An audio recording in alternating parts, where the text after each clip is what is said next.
Hello दोस्तों, नमस्कार। Santoshi IAS में आप सभी का एक बार फिर स्वागत है। आज हम यहाँ पर करने वाले हैं practice set number 5। Practice set number 5 यहाँ पर हम कंप्लीट करेंगे। फुल लेंथ टेस्ट है, पूरा 1 से 100 क्वेश्चन तक पूरा आप बैठे रहिएगा। एक बार अगर प्रैक्टिस सेट आप करते हैं तो आपके पास कॉन्फिडेंस बहुत ज़्यादा डेवलप हो जाता है। ठीक है, तो इससे पहले हमने प्रैक्टिस सेट नंबर 4 तक कंप्लीट करा दिया है। उसका जो प्लेलिस्ट है उसका लिंक नीचे दिया गया है, आप जाकर प्रैक्टिस सेट नंबर 4 तक भी कर लीजिए। यहाँ पर हम प्रैक्टिस सेट नंबर 5 करा रहे हैं। ये यूथ का बुक है। यहाँ पर जो आपका घटना चक्री बुक आई है उसमें थ्योरी सब दिया गया है, उसको मैं एमसीक्यू के फॉर्म में करवा रहा हूँ, तो जाकर उसको भी देख लीजिए। तो चलते हैं बिना किसी देरी के। हम बीच में कुछ भी नहीं बोलते हैं, सिर्फ आपके क्वेश्चन आंसर पर ही ध्यान रहता है। ठीक है, तो अच्छा लगेगा तो प्लीज़ सपोर्ट करिएगा, नहीं अच्छा लगेगा तो प्लीज़ आप बताइएगा कमेंट बॉक्स में क्या आपको खराब लगा। ठीक है, तो देखते हैं पहला क्वेश्चन यहाँ पर क्या कर रहे हैं। ठीक है, पहला क्वेश्चन हमारा क्या कर रहे हैं, पहला क्वेश्चन कर रहे हैं उपनयन समारोह। अब समारोह नहीं समझ में आ रहा होगा ना, संस्कार होता है। ठीक है, तो याद रख लेंगे संस्कार करें। जो उपनयन संस्कार है उससे क्या तात्पर्य है। तो जो उपनयन संस्कार होता है, आपको पता होगा, जो बच्चा होता है वो क्या करता है, जनेऊ धारण करता है। तो जो जनेऊ धारण करता है वो कितने धागे का होगा, उसमें 3 धागे होते हैं। ठीक है, उन तीनों धागों को क्या कहा जाता है, ये याद रखेंगे। उन तीनों धागों को कहा जाता है सत। ठीक है, सत कहा जाता है, रज कहा जाता है, एवं तम कहा जाता है। तो ऐसा माना जाता है ब्रह्मा विष्णु महेश होते हैं। ठीक है, अब जब ये जनेऊ धारण किया जाता है बच्चे के द्वारा, तो इसका मतलब क्या होता है, मतलब वो किस प्रकार से धारण किया जाता है, कौन सा मंत्र मंत्र होता है। तो ये मंत्र होता है गायत्री मंत्र। गायत्री मंत्र करवाया जाता है, फिर उपनयन संस्कार होता है। ये कहाँ दिया गया है, तो ये ऋग वेद में आपको दिया गया है। ठीक है, हमारे वेदों में उपनयन संस्कार दिए गए हैं। तो बच्चों को पवित्र जनेऊ धारण कराया जाता है इसमें, उपनयन समारोह में या संस्कार में। ये याद रख लेंगे। उपनयन का प्राय क्या होता है, उपनयन का प्राय होता है वहाँ पर जो पास बैठे। ठीक है, तो मतलब पास होता है ना, तो पास। ठीक है, तो यहाँ पर जब बच्चा उपनयन संस्कार धारण कर लेता है तो वो क्या होता है, वो ये मतलब करने योग्य हो जाता है। कोई भी क्रियाकलाप, मतलब धार्मिक चीज़ों से रिलेटेड या गोग, ये सब करने के योग्य माना जाता है। ठीक है, ये याद रख लें। द्विज किसको कहा जाता है, इसी में रिलेटेड है द्विज। द्विज किसको कहा जाता है, द्विज कहा जाता है उपनयन संस्कार के उपरांत बालकों को द्विज कहा जाता है। ठीक है, जब उपनयन संस्कार हो जाए तो उसके उपरांत बालकों को द्विज कहा जाता है। तो उपनयन संस्कार के उपरांत बालकों को द्विज कहा जाता है। करें, तुलु राजवंश की स्थापना किसने की थी। तुलु राजवंश की स्थापना किसने की थी, तो किसने की थी, वीर नरसिंह ने किया था। तो याद रख लेंगे किसने किया था, तुलु राजवंश की स्थापना वीर नरसिंह ने किया था। ठीक है, ये वीर नरसिंह कौन थे, इन्हीं नरसा नायक के पुत्र थे। ठीक है, तुलु वंश कब से कब चला था, तुलु वंश चला था 1505 से 1570 तक चला था तुलु राजवंश। ठीक है, 5 से 70 तक, लगभग 66 वर्षों तक यहाँ पर 5 शासकों ने शासन किया था। ठीक है, 2 क्वेश्चन आपका सही हुआ, तुलुब राजवंश और आपका उपनयन। तुलुब राजवंश किससे मतलब कौन सा साम्राज्य, तुलु वंश विजयनगर का तीसरा राजवंश था। तो तुलुनगर विजयनगर का तीसरा राजवंश था, ऐसे याद रखिएगा। विजयनगर का तीसरा राजवंश था तुलु राजवंश। ठीक है, अब हमारा देखते हैं ये तीसरा वाला क्वेश्चन क्या करें। निम्नलिखित में से कौन सा दूसरा प्रांत था जिसने सहायक संधि स्वीकार कर लिया। अब यहाँ दूसरा पूछ रहा है तो अब तो पहला भी पूछ सकता है। तो पहला कौन था, तो फर्स्ट आपको याद रखना है, हैदराबाद के निजाम थे। तो हैदराबाद के निजाम ये थे। ठीक है, इनका कब हुआ था सहायक संधि। अब सहायक संधि कौन करवा रहा था, ये सहायक संधि बेले जली करवा रहा था। कैसे याद करेंगे, जब सहायता कोई दूसरा, जैसे 3 लोग हैं, एक दूसरे की सहायता 2 लोग कर रहे हैं तो तीसरे की जलेगी।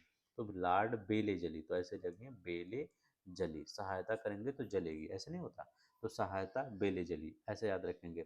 इसका कार्यकाल कब था बेले जली का, तो ये भी याद रख लेंगे। तो ये जो इसका, ये लॉर्ड बेले जली का जो कार्यकाल था, तो इसका कार्यकाल था 1798 से 1805 तक। ठीक है, 1798 से 1805 तक। तो हैदराबाद पहला निजाम था, ये कब करवाया था? 1998 में इसका हुआ था, ठीक। सॉरी, 1900 करें, 1798 में इसका हुआ था। तो 1798 हैदराबाद का। फिर मैसूर का, यही आपका आंसर होगा, ये दूसरा था। तो मैसूर कब था? 1799 था। तो याद रख लेंगे 1799 मैसूर था। अवध कब था? बहुत बार पूछा जाता है। अवध 1801 था। तो याद रखेंगे अवध 1801, 1801 में अवध था। पेशवा कब था? तो पेशवा याद रख लेंगे 1802 में पेशवा था। 1802 में पेशवा का सहायक संध किया था बेलेजली ने, ठीक है। पेशवा हो गया। बरार के भोसले, तो बरार लिखा गया, बरार के भोसले। तो बरार के भोसले कब थे? तो याद रख लेंगे जो बरार के भोसले थे वो कब थे? 1803 से। 1803 बरार के भोसले थे। ग्वालियर के सिंधिया कब थे?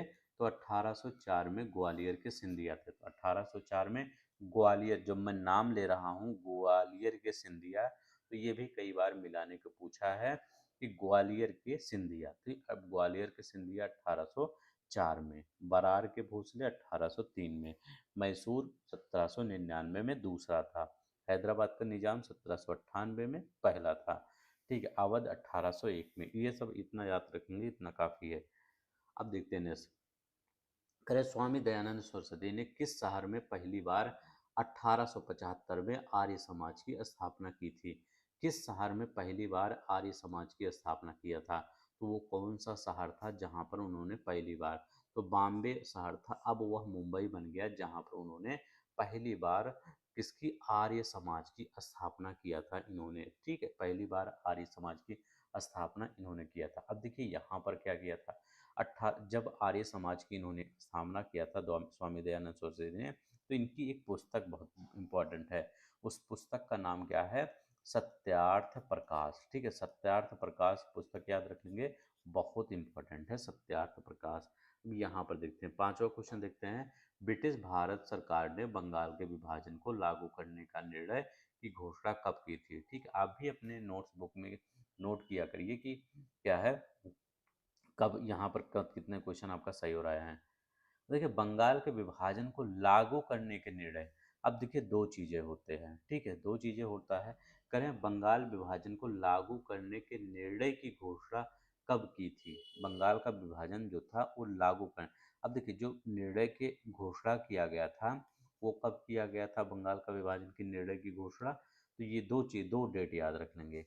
जब आपसे कहे कि बंगाल विभाजन की घोषणा कब किया गया था, निर्णय की घोषणा कब की गई थी, तो निर्णय की लागू, देखिए लागू है ना, यहाँ जब लागू वर्ड आ जाए, तो लागू वर्ड आ जाएगा तो आपका 19 तारीख आ जाएगा। लेकिन घोषणा कब हुई थी? उसके 3 दिन पहले घोषणा हुई थी। विज्ञान विभाजन को घोषणा कब, विज्ञान विभाजन के की घोषणा कब की गई थी? जब घोषणा वर्ड आ जाए सिर्फ, तो घोषणा में 16 अक्टूबर याद रख लेंगे। ये 16 अक्टूबर घोषणा हुई थी, और लागू जब वर्ड आ जाए तो ये 19 अक्टूबर याद रख लेंगे। तो 19 अक्टूबर 1905 को, 16 अक्टूबर 1905 को क्या हुआ था? जैसे हमने क्या कर दिया कि आपका, कि आप आपका जो लेक्चर होगा वो इन्वायरमेंट का, एक दिन मैं आपका कंप्लीट लेक्चर ले लूँगा, ठीक है, मैंने ये कहा, ठीक है, ताकि आपका पूरा कंप्लीट लेक्चर पूरा हो जाए, क्योंकि इन्वायरमेंट बहुत ज़्यादा आएगा आपके पेपर में। तो मैंने आज बताया, लेकिन उस लेक्चर को लिया कब? मैंने 20-25 कभी भी ले लिया, तो आपका, हाँ, मैं 3-4 दिन में लेने वाला हूँ आपका इन्वायरमेंट का कंप्लीट हैंड रिटन नोट्स में लेने वाला हूँ, ठीक है। तो वो मैं कब आपको बता रहा लिए ले रहा हूँ, मान लीजिए 20 तारीख को, ठीक है। तो वो क्या है, मैंने अपने निर्णय को बताया, ठीक है। तो निर्णय को लागू कब किया? 20 को। निर्णय को बताया, बताया कब? आज, ठीक है। तो यही है, लागू कब हुआ? 19 तारीख को। बी वाला आपका सही हो जाएगा, ठीक है। अब ये कर्जन का कार्यकाल कब था? कर्जन का कार्यकाल 1899 से 1905 के बीच में था इसका कार्यकाल। संविधान सभा का प्रथम अधिवेशन कब हुआ था? तो संविधान सभा का जो प्रथम अधिवेशन था ये कब हुआ था? 9 दिसंबर 1946 को। एक इसमें अस्थायी सदस्य बने थे। अस्थायी सदस्य कौन बने थे? सच्चिदानंद सिन्हा, ठीक है, सच्चिदानंद सिन्हा, ठीक है, ये हुआ था। इसके बाद, इसके 2 दिन बाद क्या है, 11 दिसंबर को, 11 दिसंबर को क्या हुआ था, दूसरा अधिवेशन हुआ था 1946 को, ठीक है, 1946 को। इसमें अस्थाई सदस्य बने थे राजेंद्र प्रसाद, ठीक है, राजेंद्र प्रसाद। कुल कितने अधिवेशन हुए थे, 12 अधिवेशन यहाँ पर हुए थे, ये याद रख लें, किसने, 12 यहाँ पर अधिवेशन हुए थे। 11वें के अंतिम दिन जो होता, जो 11वां अधिवेशन था, उसका जो अंतिम दिन था 26 नवंबर, उस दिन था 26 नवंबर 1949 का दिन था। संविधान को इसी दिन अंगीकृत किया गया था, मतलब एडॉप्ट किया गया था 26 नवंबर 1949 को। 11वां जो संविधान का प्रथम संविधान का अधिवेशन था, 11वां उसका अंतिम जो दिन था 26 नवंबर 1949 को, इसी दिन इसको अंगीकृत किया गया था। ये याद रख लेंगे, ठीक है, इम्पॉर्टेंट है, पूछा जाता है आपके पेपर में, ठीक है, तो ये याद रख लेंगे। अब यहाँ पर देखते हैं, और संविधान पूर्ण रूप से लागू कब हुआ, 26 जनवरी 1950 को, ठीक है, 26 जनवरी 1950 को पूर्ण रूप से लागू हो गया। चलते हैं नेक्स्ट, देखते हैं हमारा क्या कर रहा है। अब यहाँ पर देखते हैं, कह रहे हैं प्रभुत्व संपन्न किसको कहेंगे, प्रजातांत्रिक किसको कहेंगे, धर्मनिरपेक्ष किसको कहेंगे, भाईचारा किसको कहेंगे, ये बताना है। प्रभुत्व संपन्न किसको कहेंगे वो आपको बताना है। तो प्रभुत्व संपन्न किसको करेंगे, जो मतलब अपने लोगों को बाह्य व आंतरिक मामलों को लेने लेने में सर्वोच्च अधिकार रखता हो, ठीक है, ठीक है, सॉवरेनिटी होती है। तो ये क्या होता है, क्या है, ये बी वाला होगा। लोगों को बाह्य और आंतरिक मामलों में निर्णय लेने की सर्वोच्च अधिकार होता है। जैसे हमारा प्यारा भारत है, हमारे प्यारे भारत की पूरा निर्णय लेने की आंतरिक अधिकार है, ठीक है, हमारा, कि हम क्या करेंगे, अपना निर्णय खुद लेंगे, ठीक है। तो ये है पहला। करें प्रजातांत्रिक क्या होता है ये बताना है। तो प्रजातांत्रिक होता है राजनीति में, प्रजा ना राजनीति में लोगों को समान राजनीतिक अधिकार प्राप्त होता है। सो लोगों को समान राजनीतिक अधिकार प्राप्त होता है। धर्मनिरपेक्ष क्या होता है, नागरिकों को किसी भी धर्म को अपनाने की पूर्ण स्वतंत्रता होती है। भाईचारा क्या होता है, सभी को एक परिवार के सदस्य के रूप में रहना चाहिए, बस भाईचारा है ये। तो यहाँ पर कौन सा हो जाएगा, सी वाला आंसर हो जाएगा, ठीक है। चलते हैं, ग्राम सभा में कौन शामिल है, करें जो ग्राम सभा होता है उसमें कौन शामिल होता है ये बताना है। तो गांव के विशेष में रहने वाले सभी गांव विशेष में रहने वाले सभी व्यक्ति, वह व्यक्ति जिनके गांव गांव विशेष में पंचायत के लिए मतदाता सूची में दर्ज हैं। अभी ये भी नहीं है, यहाँ पर देखते हैं तीसरा वाला आंसर, गांव विशेष के सभी वयस्क पुरुष, कह रहे हैं जो वयस्क पुरुष होते हैं वो, ठीक है। और इधर क्या कह रहे हैं, इधर कह रहे हैं वह सभी व्यक्ति जिनके नाम गांव विशेष में पंचायत के मतदाता सूची में दर्ज हैं, ठीक है, ये अच्छा, ये सही है, ठीक है। तो वह सभी व्यक्ति जिनकी मतदाता सूची में नाम दर्ज हैं, ग्राम सभा में यही शामिल होते हैं। वह सभी व्यक्ति होते हैं जिनके नाम गांव विशेष में पंचायत के मतदाता सूची में नाम दर्ज है, वही। जैसे आप क्या है, आपके गांव में आपका मतदाता सूची में नाम नहीं, तो ग्राम सभा के सदस्य होंगे तो ग्राम सभा में शामिल होंगे। तो ग्राम सभा में वो शामिल नहीं होते जब आपका, आप जहाँ के रहेंगे तो वहाँ पर आपका बना होना चाहिए ना। तो अभी जो SIR हो रहा है, मतलब ये नहीं कि आप वहाँ के निवासी, देखिए होंगे, लेकिन क्या है, आपका वहाँ पर होना चाहिए, ठीक है। जैसे आपका SIR है ना, तो SIR आप करवा लीजिए ताकि आप उस गांव सभा के मतदाता सूची में ग्राम सभा में शामिल हो जाएं, ठीक है। तो ये याद रख लेंगे बी, वह सभी व्यक्ति जिनके नाम गांव विशेष में पंचायत के मतदाता सूची में शामिल हैं। नेक्स्ट देखते हैं हमारा क्या है।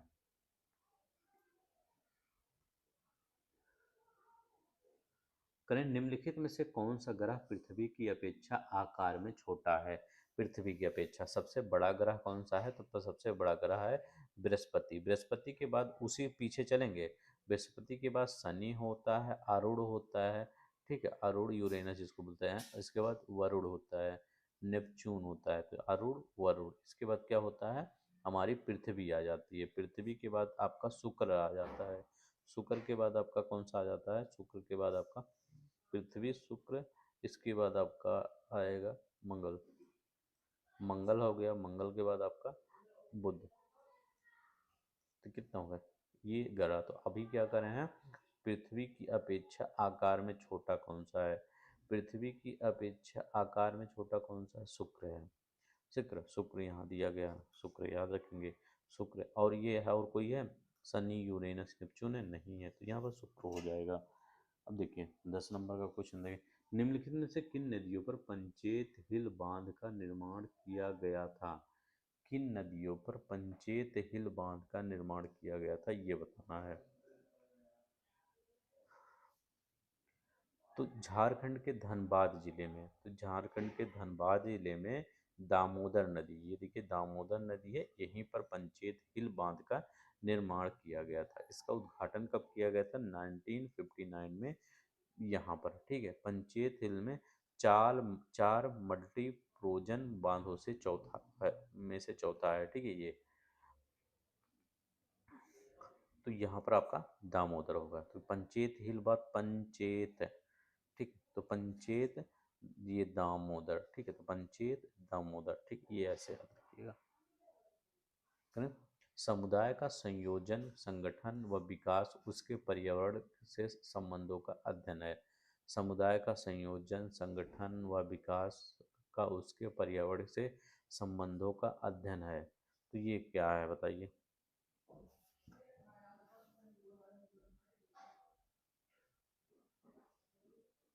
क्या कहलाता है? तो ये समपारिस्थितिकी कहलाता है। ठीक है, ये क्या कहलाता है? समपारिस्थितिकी कहलाता है। समुदाय, संयोजन, संगठन, विकास उसके पर्यावरण संबंधों का अध्ययन समपारिस्थितिकी कहलाता है। तो यहाँ पर डी हो जाएगा। नहीं, देखते हैं यहाँ का, पर्यावरण समस्याओं के कारण किस कीटनाशक का प्रयोग कम किया जाने लगा है? कहें पर्यावरण की समस्याओं का के कारण किस कीटनाशक का प्रयोग कम, तो ये होता है डीडीटी। डीडीटी क्या है? ये अजैव निम्नीकरण है। क्या है? अजैव निम्नीकरण, निम्नीकरण है। अब देखिए ये क्या है? डीडीटी, ये कीटनाशक, पेस्टिसाइड होता है, कीटनाशक। ठीक है, कीटनाशक के रूप में क्या किया जाता है? प्रयोग किया जाता है। ये क्या होता है? जल में कम घुलता है और वातावरण में हमारे बहुत समय तक ये बना रहता है। इसीलिए क्या किया जाता है? इसका प्रयोग बैन कर दिया गया है। ठीक है, तो ये याद रख लेंगे। ठीक है, तो ये डीडीटी क्या है? अजैव निम्नीकरण है, ये एक प्रकार का कीटनाशक है, अभी इसको बैन कर दिया गया है। अच्छा, इसी में से एक और होता है, उसको भी याद रख लेंगे कि कौन सा, वो भी आपका कई बार पूछ, कि जो बल्चर होते थे हमारे, अब तो बहुत कम देखने को मिलता है बल्चर। वो किसके कारण बल्चर थे? वो मर गए थे। तो वो क्या होता है, ये पशुओं में एक, मतलब सिरिंज लग, इंजेक्शन लगता था, उसका नाम क्या था? डाइक्लोफिनिक। ठीक है, डाइक्लोफिनिक, डाइक्लोफेनिक, ठीक है, डाइक्लोफेनिक मेडिसिन। ठीक है, तो ये याद रख लेंगे। इसी से क्या होता था, ये डाइक्लोफिनेल, इसी से जो पशुओं में लगता था, फिर वो जो बल्चर होते थे, गिद्ध होते थे, वो खा लेते थे। जो ये गिद्ध खा लेते थे, फिर उनकी भी मृत्यु, इसीलिए इसको क्या किया गया है? पूरी तरह से बंद कर दिया गया है। ठीक है। अच्छा, ये डीडीटी की खोज किसने किया था? तो डीडीटी की खोज किया था पॉल हॉर्मन मूलर ने किया था। ठीक है, इनका नाम क्या है?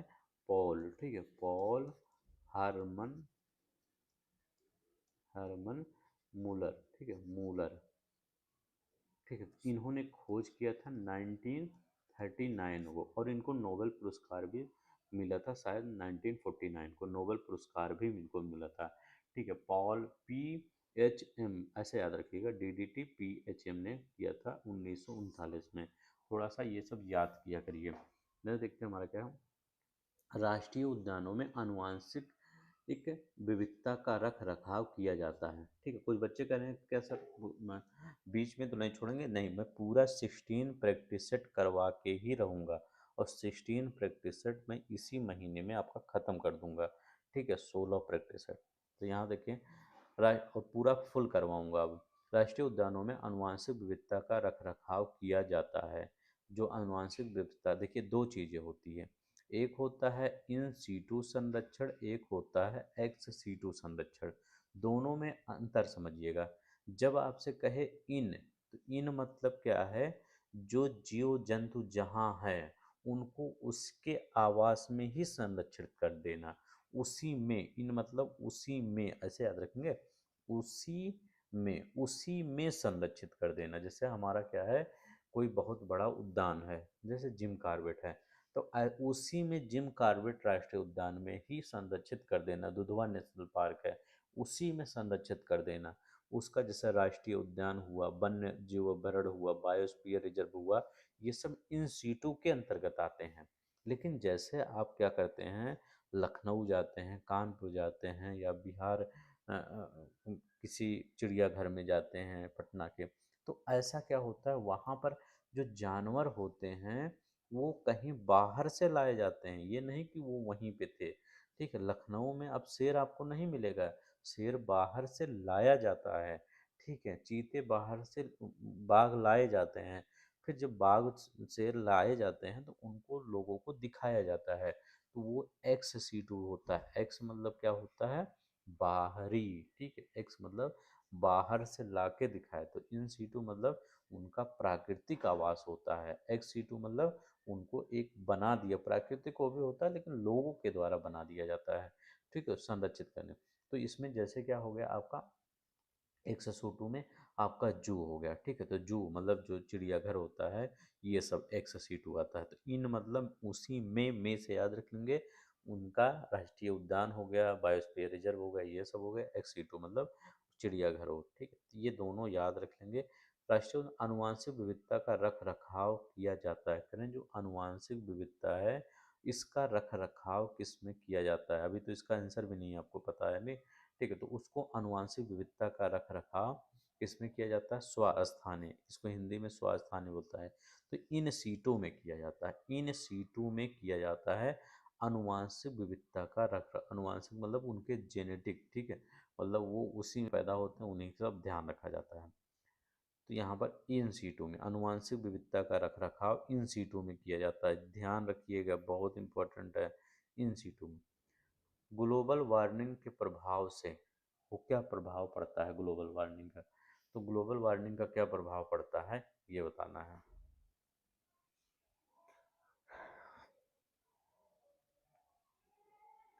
तो ग्लोबल वार्मिंग का प्रभाव पड़ता है, फसलों की उत्पादकता बढ़ जाती है, नहीं। समुद्र का तल घट जाता है, नहीं। मानव के समुद्र का तल बढ़ जाता है, ये घट जाता है। मानव की मृत्यु घट जाती है, बढ़ जाती है, समुद्र तल का तल बढ़ जाता है। डी, सिंपल ही है यहाँ पर। ठीक है, न देखते हैं, उत्तर प्रदेश का कौन सा जिला उत्तर प्रदेश और बिहार की सीमा पर स्थित है। करें, कौन सा जिला है जो उत्तर प्रदेश बिहार की सीमा पर स्थित है, तो बलिया है, आपको सिंपल होगा। अब देखिए, बिहार से 7 जिले लगते हैं, और 7 जिले कौन से होते हैं, तो चंदौली, याद रखना, हम दक्षिण से उत्तर की तरफ चलेंगे।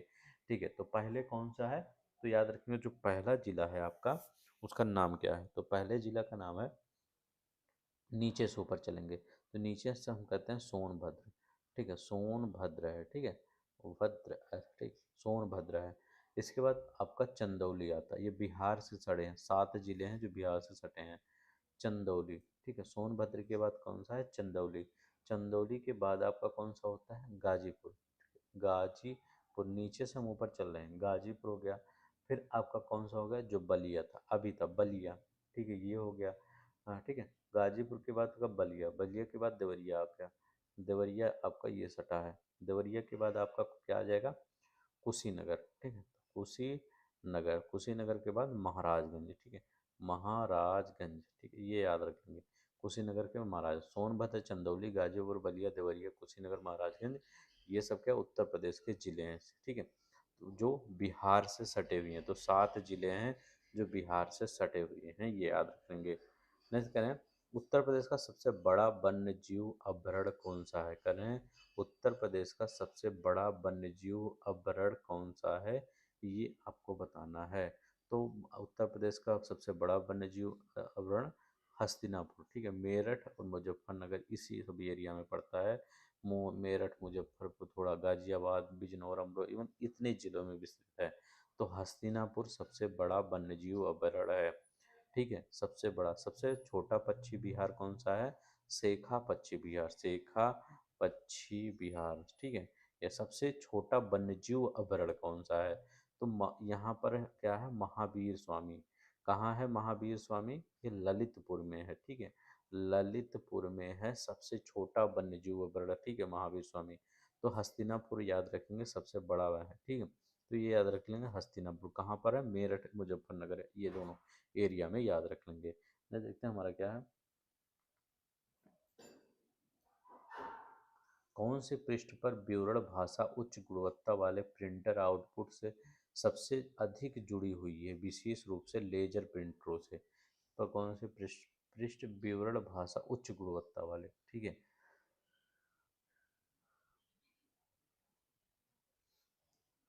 बताइए। तो कौन सा है? तो पोस्ट स्क्रिप्ट है, ठीक है, तो पोस्ट स्क्रिप्ट, ठीक है। तो पेज डिस्क्रिप्शन लैंग्वेज पीडीएल जिसको बोलते हैं, पोस्ट स्क्रिप्ट, ये क्या है? उच्च गुणवत्ता वाले प्रिंटर आउटपुट के लिए डिजाइन किया गया है, ठीक है। तो याद रख लेंगे, उच्च पोस्ट स्क्रिप्ट क्या है? उच्च गुणवत्ता वाले प्रिंटर के लिए डिजाइन किया जाता है। यह एक प्रोग्रामिंग भाषा है जो पृष्ठ पर क्या करता है? टेक्स्ट ग्राफिक इमेज को सटीक रूप से दर्शाता है। जैसे क्या होता है, जो सिंपल प्रिंटर होते हैं वो बहुत चीज़ें नहीं कर पाते, लेकिन जो अच्छे प्रिंटर होते हैं वो मतलब बहुत सी चीज़ें को आपके पुस्तक पर, आपके बुक पर छाप देते हैं। तो वो क्या होता है, वो उसका नाम याद रख लेंगे यहाँ पे, पोस्ट स्क्रिप्ट, ठीक है। तो याद रख लेंगे ये कौन से पृष्ठ पर उच्च भाषा विवरण वाले प्रिंटर सबसे अधिक जुड़ी होती है? तो पोस्ट स्क्रिप्ट। कौन सा सॉफ्टवेयर ओपन सोर्स सॉफ्टवेयर का उदाहरण है? तो ओपन सॉफ्ट लिनक्स होता है, ठीक है। तो ओपन सोर्स क्या होता है? यह जिसका कोर्स जनता के लिए पूरी तरह से फ्री है, free of cost.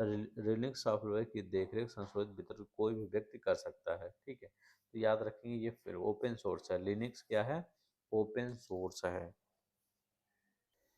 Uttar Pradesh में कृषक समृद्धि आयोग का गठन किया किस वर्ष किया गया था? उत्तर प्रदेश में कृषक समृद्धि आयोग का गठन किस वर्ष किया गया था? तो कृषक समृद्धि आयोग का गठन 2017 में किया गया था। इसका उद्देश्य क्या था? 2022 तक कृषकों की आय को दुगुना करना, ठीक है। उद्देश्य क्या था? कि किसानों की आय को दुगुना करना, ठीक है, किसानों की आय क्या करना? डबल करना, ठीक है। क्या करना? किसानों की आय डबल करना। नहीं, देखते हैं हमारा क्या है। करें, कानपुर में स्थित लाल इमली मिल किस प्रकार के वस्त्र के लिए प्रसिद्ध है? तो लाल इमली मिल जो है वूलन ऊनी वस्त्र के लिए प्रसिद्ध है, ठीक है। तो क्या है? ऊनी वस्त्रों के लिए प्रसिद्ध है। इसकी शुरुआत बहुत पुरानी है, 1876 में किया गया था, ठीक है। क्या है? 1876 में किया गया था। हमेशा यहाँ ऊनी वस्त्र बनते रहते हैं। करें, उस उत्तर प्रदेश में भारतीय वाणिज्य एवं उद्योग मंडल एसोचैम यूपी की स्थापना किस वर्ष हुई थी? तो एसोचैम यूपी की स्थापना किस वर्ष हुई थी, ये बताना है। तो यहाँ पर याद रख लेंगे, जो एसोचैम यूपी है उसकी स्थापना कब हुई थी? ये उसकी स्थापना 1994 में हुई थी। लेकिन अगर हम कहें कि ये सब ये सोचम यूपी है, ये सोचम इंडिया की स्थापना कब हुई थी? भारत की, ठीक है, तो मतलब यूपी है, भारत की होगी ही। तो भारत की स्थापना 1920 में हुई थी, याद रख लेंगे। भारतीय वाणिज्य और उद्योग मंडल जो है उसकी स्थापना 1920 में हुई थी, लेकिन उत्तर प्रदेश में इसकी स्थापना 1994 में हुई थी।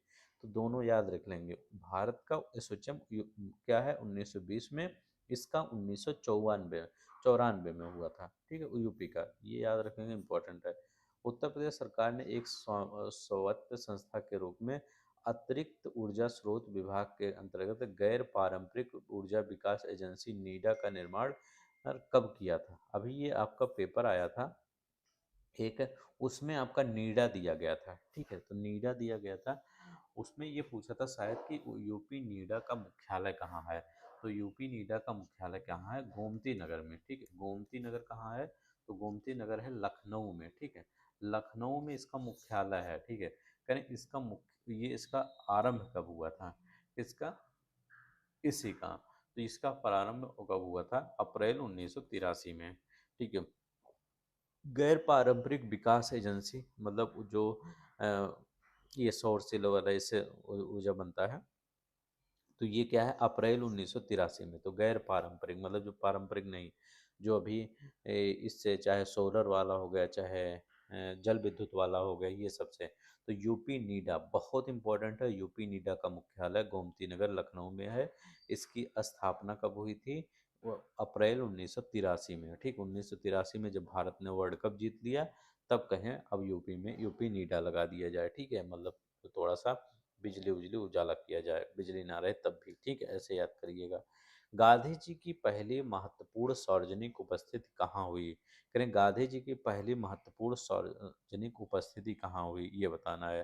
तो गांधी जी कब आए थे? ठीक है, गांधी जी 9 जनवरी, ठीक है, बीच में आए तो वो नहीं, लेकिन 9 जनवरी 1915 में प्रवासी भारतीय दिवस मनाया जाता है जिस दिन। अब देखिए यहाँ पर क्या हुआ था। यहाँ पर गांधी जी जो पहली अनुपस्थित हुई तो वो किसके बुलावे पे? तो एक मदन मोहन मालवीय हैं, मदन मोहन मालवीय। ठीक है, तो मदन मोहन मालवीय के बुलावे पे बनारस में। ठीक है, बनारस का कौन सा डे था? ये आपका 6 फरवरी था, 6 फरवरी 1916 था। 6 फरवरी 1916 में गांधी जी क्या हुए? ये यहाँ पर उपस्थित हुए। तो याद रख लेंगे, 6 फरवरी 1916 में गांधी जी उपस्थित हुए। 9 जनवरी 1915 में गांधी जी आए। 6 फरवरी 1916 में ये गांधी जी बनारस में, बीएचयू बनारस में उपस्थित हुए। 6 फरवरी 1916 डेट बहुत याद है, इंपॉर्टेंट है, याद रखिएगा। कौन सा अभिलेख राजा पुष्यमित्र शुंग द्वारा किए गए 2 अश्वमेध यज्ञों में सूचना देता है? कौन सा अभिलेख था?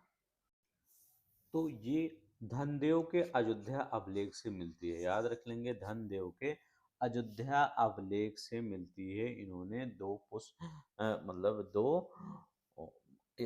अश्वमेध यज्ञ किए थे। याद रख लेंगे। अब यहाँ पर पुष्पमुद्र युग शुंग के बारे में याद रखेंगे। 1885 ईस्वी में मौर्य शासक बृहदरथ की हत्या करके, किसकी? बृहदरथ, मौर्य शासक, लास्ट में मौर्य शासक ना, बृहदरथ, बृहदरथ की हत्या करके, जब बृहदरथ की हत्या हुई तो इन्होंने शुंग वंश की स्थापना किया था। याद रखें, किसकी? शुंग वंश की इन्होंने स्थापना किया था। ठीक है, बाणभट्ट ने इनको क्या,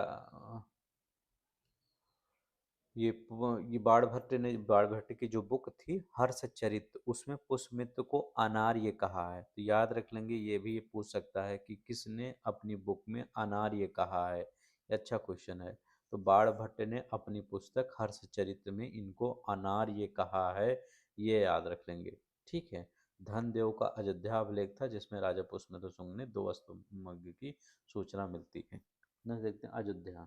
वर्तमान में उत्तर प्रदेश में भारत के प्राचीनतम 16 महाजनपद में कुल कितने महाजनपद स्थित हैं?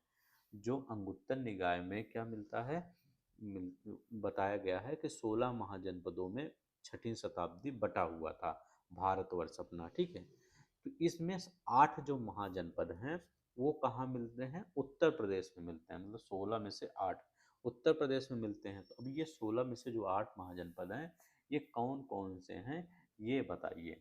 तो ये 16 में से जो 8 महाजनपद हैं वो कौन कौन से हैं? तो पहला याद रखेंगे काशी। ठीक है, तो काशी, काशी का याद रखें राजधानी क्या है थी उस समय? तो वाराणसी, इसी के आसपास का क्षेत्र था काशी वाराणसी। वत इसकी राजधानी क्या है? कौशाम्बी। मैं जल्दी जल्दी बोल दे रहा हूँ, समझ जाइएगा। कौशल, कौशल, कौशल की राजधानी क्या थी? श्रावस्ती। ठीक है, श्रावस्ती इसकी राजधानी थी। मल्ल, ठीक है, तो मल्ल, कौशल कहाँ था? तो कौशल आपका अयोध्या के पास, फैजाबाद अयोध्या के पास था कौशल, श्रावस्ती। ठीक है, कौशाम्बी इलाहाबाद के आसपास था। मल्ल कहाँ किसके पास था? कुशीनारा, कुशीनगर, कुशीनारा देवरिया के आसपास। ठीक है, तो इस मल्ल की राजधानी कुशीनारा था। ठीक है, मल्ल की कुशीनारा थी। चेदी, चेदी की राजधानी क्या थी? शक्तिमती, शक्तिमती। ठीक है, तो चेदी की राजधानी शक्तिमती, शक्तिमती कहाँ था? बुंदेलखंड के आसपास। ठीक है, बुंदेलखंड के आसपास। ठीक है, चेदी शक्तिमती बुंदेल। कुरु यहाँ होगा, कुरु, कुरु कहाँ था? कुरु इंद्रप्रस्थ। ठीक है, इंद्रप्रस्थ। ठीक है, तो कुरु इंद्रप्रस्थ दिल्ली मेरठ थानेश्वर इसके आसपास था कुरु। यहाँ हो गया, कितना हो गया? 1 2 3 4 5 6, अभी 2 है ना। सूर्यसेन, लिख दीजिए सूरसेन। सूरसेन कहाँ? मथुरा। ठीक है, मथुरा। पांचाल, पांचाल की राजधानी क्या है? अहिछत्र। ठीक है, अहिछत्र। अहिछत्र कहाँ पड़ेगा? तो बरेली के आसपास, बरेली, बदायूं, फर्रुखाबाद, ये सब। ठीक है, तो काशी, वत्स, काशी लिखा गया, वत्स लिखा, कौशल हो गया, मलय, मल्ल। ठीक है, चेदी, ये आपका बुंदेलखंड एरिया में पड़ जाता है। कुरु, इंद्रप्रस्थ, इंद्रप्रस्थ कहाँ? दिल्ली, मेरठ, थानेसर के आसपास।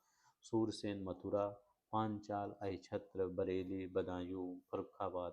तो ये याद है, काशी, वत्स, कौशल, मल्ल, चेदी, कुरु, सूरसेन, पांचाल। ठीक है, ये है आपके जो उत्तर प्रदेश में है। तो 8 है। ठीक है, 8 याद है। उत्तर प्रदेश में पागल बाबा मंदिर अपनी कठपुतली प्रदर्शनी के लिए प्रसिद्ध है। कहाँ है पागल बाबा मंदिर? तो पागल बाबा मंदिर कहाँ है? अपने कठपुतली के लिए प्रसिद्ध है, तो ये वृंदावन में है। तो याद रखेंगे वृंदावन। नहीं, देखते हैं हमारा क्या है।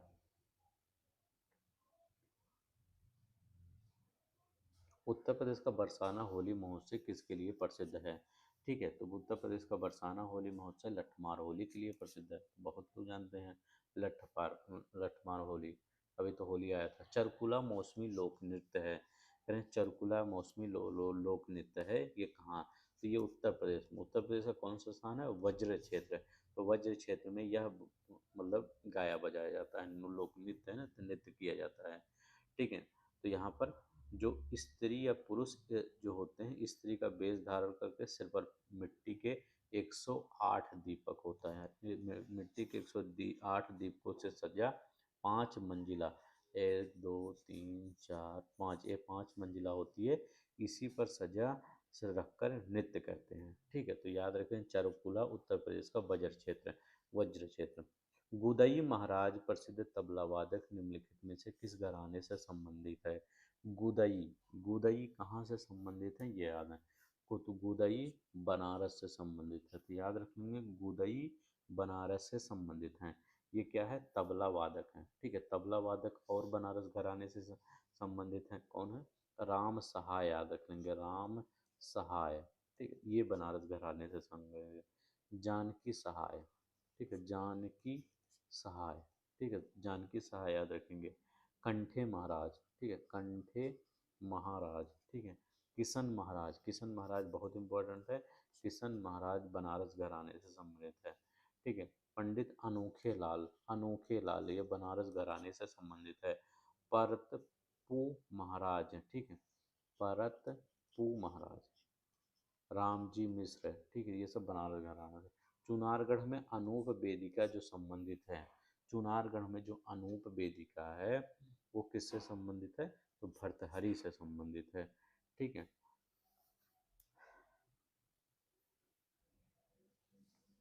तो किससे संबंधित है? भर्तहरि से संबंधित है। यहाँ वल्लभ संप्रदाय का कूप मंदिर है। करें दुम पुख्त उत्तर प्रदेश की एक लोकप्रिय प्रक्रिया है। दुम उत्तर प्रदेश की किसकी? तो उत्तर प्रदेश की एक क्या है, जो ये दुम पड़ते हैं, ये व्यंजन बनाने की, मतलब जो लखनवी व्यंजन बनाने की एक है। इसमें क्या होता है? मूलतः मांसाहारी व्यंजन पकाए जाते हैं। तो दुम पुख्त, दुम व्यंजन पकाने की एक विधि है। ठीक है, तो याद रख लेंगे व्यंजन पकाने की विधि क्या है?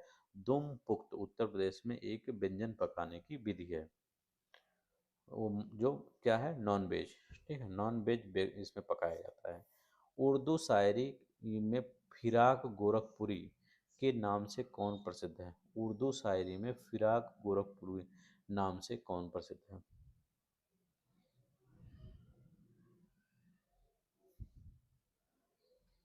तो कौन है? रघुपत सहाय। ठीक है, तो याद रख लेंगे रघुपत सहाय फिराक गोरखपुरी के नाम से प्रसिद्ध है। इनकी प्रसिद्ध पुस्तक नाम याद रख लेंगे, गुल ए नगमा। रघुपत सहाय, इनकी पुस्तक है गुल ए नगमा। इन्हें उर्दू साहित्य का प्रथम ज्ञानपीठ पुरस्कार मिला है।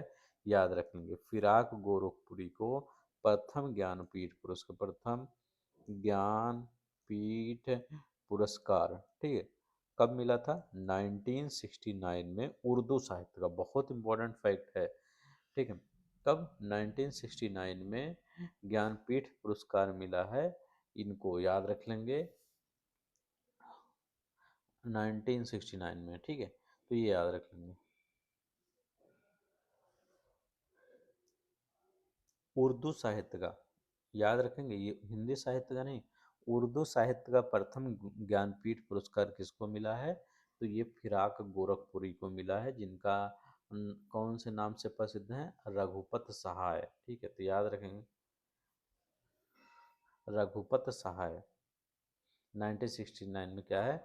ज्ञानपीठ पुरस्कार मिला। ये देखिए 33, उत्तर प्रदेश में विधान परिषद वित्त विधेयक को कितने दिन विलंबित कर सकती है? करें, उत्तर प्रदेश में जो विधान परिषद है वित्त विधेयक को कितने दिन विलंबित कर सकती है? तो आर्टिकल 198 के अनुसार धन विधेयक को सिर्फ विधानसभा में ही पुनर्प्रस्तुत किया जा सकता है या पुनः स्थापित किया जा सकता है। तो धन विधेयक जो है वो कहाँ है? विधान परिषद, विधान परिषद में ही प्रस्तावित किया जा सकता है, ठीक है। कौन से आर्टिकल के तहत? 198 आर्टिकल याद रख लेंगे, 198 पर। अब देखिए विधान परिषद में ना ही इसको अस्वीकृत किया जा सकता है, जो विधान परिषद होता है, जो क्या होते हैं, जो जैसे क्या होता है, एमएलए होता है ना, और इसमें जो ये इसमें विधान परिषद के जो सदस्य होते हैं, ठीक है, उसमें एमएलए नहीं होते हैं, उसमें होते हैं, उसको एमएलसी कहते हैं, ठीक है, तो एमएलसी। तो विधान परिषद में ना तो इसको अपस्कृत किया जाता है और ना ही 14 दिन से अधिक, मान लीजिए विधान परिषद में चला भी गया तो 14 दिन से अधिक तक नहीं रोक सकती। अगर मान लीजिए 14 दिन तक नहीं दिए, नहीं लौटाए, तब ये अपने आप स्वतः पारित मान लिया जाता है। जैसे ऊपर होता है लोकसभा राज्यसभा में, सेम वैसे यहाँ भी होता है, ठीक है, सिर्फ यहाँ आर्टिकल चेंज हो जाता है, आर्टिकल 198 होता है। तो याद रख लेंगे आर्टिकल 198 कितने दिन तक विलंबित कर सकती है? 14 दिन तक, ठीक है, तो ये याद रख लेंगे। नहीं, देखते हैं हमारा क्या है। कह रहे हैं कि यहाँ पे कह रहे हैं कि इंडियन विलेज पुस्तक के लेखक हैं, करें इंडियन विलेज एक पुस्तक के लेखक कौन है? ये समाज शास्त्र की एक महत्वपूर्ण पुस्तक है इंडियन विलेज, ठीक है। इस पुस्तक के का प्रकाशन कब हुआ था? 1955 में इसका प्रकाशन हुआ था, ठीक है। इसके करें, इसके लेखक कौन था? एस सी दुबे इसके लेखक हैं, याद रखेंगे कौन है? एस सी दुबे। कौन सा सतत विकास लक्ष्य स्वास्थ्य से संबंधित है? तो हमने क्या कहा है आपसे? कहा है हेल्थ है, ठीक है, ऐसे कहा ना, हेल्थ है। हेल्थ में 3 अक्षर आते हैं, तो यहाँ पर लक्ष्य 3, ठीक है, तो लक्ष्य क्या है? 3, ये क्या है आपका? स्वास्थ्य से संबंधित है। करें दो क्या है? दो किससे संबंधित है? तो जीरो हंगर, ठीक है, तो जीरो हंगर आपका संबंधित है लक्ष्य 2, ठीक है, लक्ष्य 2 जीरो हंगर। पहला क्या है? नो पावर्टी, पहला क्या है? No poverty. जब भी आपका कहे कि पहले दूसरे में कंफ्यूज तो नहीं हो रहे हैं, तो लिखा गया है जीरो, तो देखिए जड़ ऐसे बनता है, ऐसे ऐसे, तो ऐसे जो ऐसे दो, ऐसे दो ऐसे बनता है ना, ऐसे दो बन जाइए, तो जीरो हंगर 2 ऐसे याद कर लीजिएगा, 2 ऐसे बनता है ना, ऐसे, जड भी जीरो ऐसे लगा दीजिएगा, तो 2 जीरो हंगर, ठीक है। अब पहला क्या है? नो पावर्टी, तो पहला याद रखेंगे नो पावर्टी, ये है। चौथा क्या है आपको ये बताना है, तो क्वालिटी एजुकेशन, क्वालिटी एजुकेशन चौथा है। पांचवा आपका क्या है? जेंडर इक्वलिटी, जेंडर इक्वलिटी आपका पांचवा है। छठवां आपका मतलब है स्वच्छता से, क्लीन वाटर एंड सैनिटेशन से। सातवां आपसे क्या है? सुन लीजिए एक बार, अफोर्डेबल क्लीन एनर्जी, मतलब आपको क्लीन एनर्जी मिले, मतलब ये रिन्यूएबल एनर्जी, ये नॉन रिन्यूएबल एनर्जी, जैसे आपका ये, ओ सॉरी, रिन्यूएबल एनर्जी, ये जो आपका किससे सौर सेल वाला हो गया आपका, हाइड्रो पावर, ये सबसे ज़्यादा मिले, ठीक है। आठवां क्या है? डिसेंट वर्क और इकोनॉमिक ग्रोथ होता है, आठवां डिसेंट वर्क, इकोनॉमिक ग्रोथ। नौवां क्या है? Industry innovation and infrastructure. दसवां क्या है? रिड्यूस इनइक्वलिटी है, दसवां, ठीक है, दसवां रिड्यूस इनइक्वलिटी है। ग्यारहवां क्या है? सिटीज, कभी भी 11 आ जाएगा तो सिटीज याद रखिएगा, सस्टेनेबल सिटीज एंड कम्युनिटीज। ठीक है। 12वां क्या है, रिस्पॉन्सिबल कंजप्शन एंड प्रोडक्शन। तो 12वां क्या है, रिस्पॉन्सिबिलिटी आपकी होनी चाहिए, कंजप्शन एंड प्रोडक्शन। क्यों रिस्पॉन्सिबिलिटी होनी चाहिए, क्योंकि क्लाइमेट चेंज होने का डर रहता है अगर ज़्यादा चीज़ें यूज करेंगी। 13वां, तो 13वां क्या है, क्लाइमेट है। तो 13 से पहले आपकी रिस्पॉन्सिबिलिटी होनी चाहिए ताकि क्लाइमेट ना चेंज हो पाए। 14 क्या है, नहीं रिस्पॉन्सिबिलिटी निभाएंगे तो लाइव बिलो वाटर, हम सब पानी में डूब जाएंगे, तो लाइव बिलो वाटर ये याद रखेंगे 14। 15 क्या है, लाइफ ऑन लैंड, 15 क्या है, लाइफ ऑन लैंड। छठवां क्या है, piece justice and strong institution. ठीक है। और 17वां क्या है, पार्टनरशिप फॉर गोल, तो याद रख लेंगे पार्टनरशिप फॉर गोल्स, ये कौन सा है, 17वां है। ठीक है, तो ये 17 ये याद करना पड़ेगा आपको। जेंडर इक्वलिटी पांचवा बता ही दिया था। चलते हैं, निम्नलिखित में से किसका निर्माण पंचायती राज व्यवस्था के तहत हुआ था, करें किसका निर्माण पंचायती राज व्यवस्था के तहत हुआ था। खाप पंचायत, ग्राम पंचायत, जाति पंचायत, जन पंचायत। तो सिंपल ही है, पंचायती राज व्यवस्था के तहत ग्राम पंचायत का निर्माण हुआ था, पंचायती राज के साथ ग्राम पंचायत का निर्माण हुआ था। कौन सा था, 73वां संविधान संशोधन। ठीक है, 1992 का था। ठीक है, राज्य को संवैधानिक दर्जा दिया गया, पंचायती राज को संवैधानिक दर्जा दिया गया, कौन सा जोड़ा गया, तो भाग 9 तथा 11वीं अनुसूची जोड़ा गया, भाग 9 और 11वीं अनुसूची, ये याद रहे, भाग 9 11वीं अनुसूची जोड़ा गया, ये याद रहे। राष्ट्रीय कृषि बीमा योजना लागू की गई, राष्ट्रीय कृषि नेशनल एग्रीकल्चर इंश्योरेंस स्कीम कब लागू किया गया था, तो ये लागू किया गया तो 1999 में, तो 1999 में इसको लागू किया गया था, ये याद रखेंगे। ठीक है। जैसे क्या होता, सूखा हो गया, बाढ़ हो गया, कीटों की रोग हो गया, इससे जो फसलों का नुकसान होता है किसानों को वित्तीय सहायता प्रदान करना। ठीक है। नहीं, देखते हैं हमारा क्या है।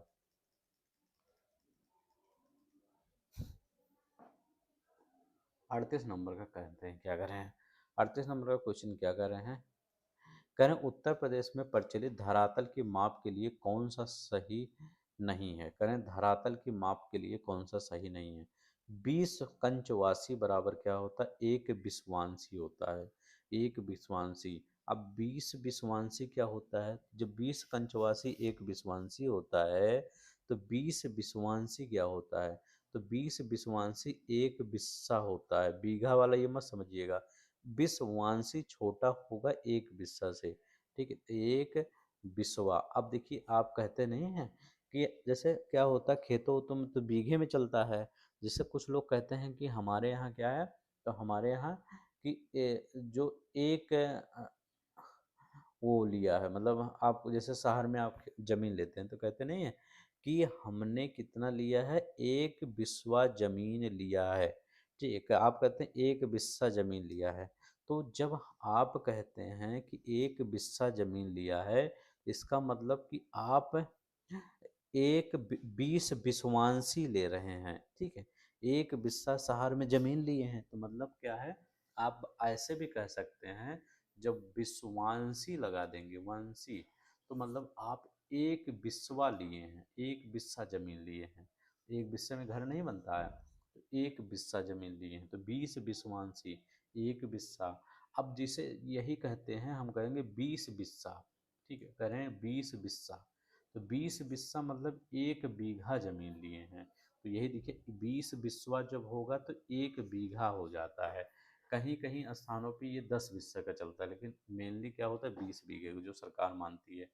20 बिस्सा मतलब एक बीघा। अब ये गांव में होता है, ठीक है, ये शहर में होता है, क्योंकि शहर वहर में तो एक बीघा जमीन मुश्किल से मिलता है।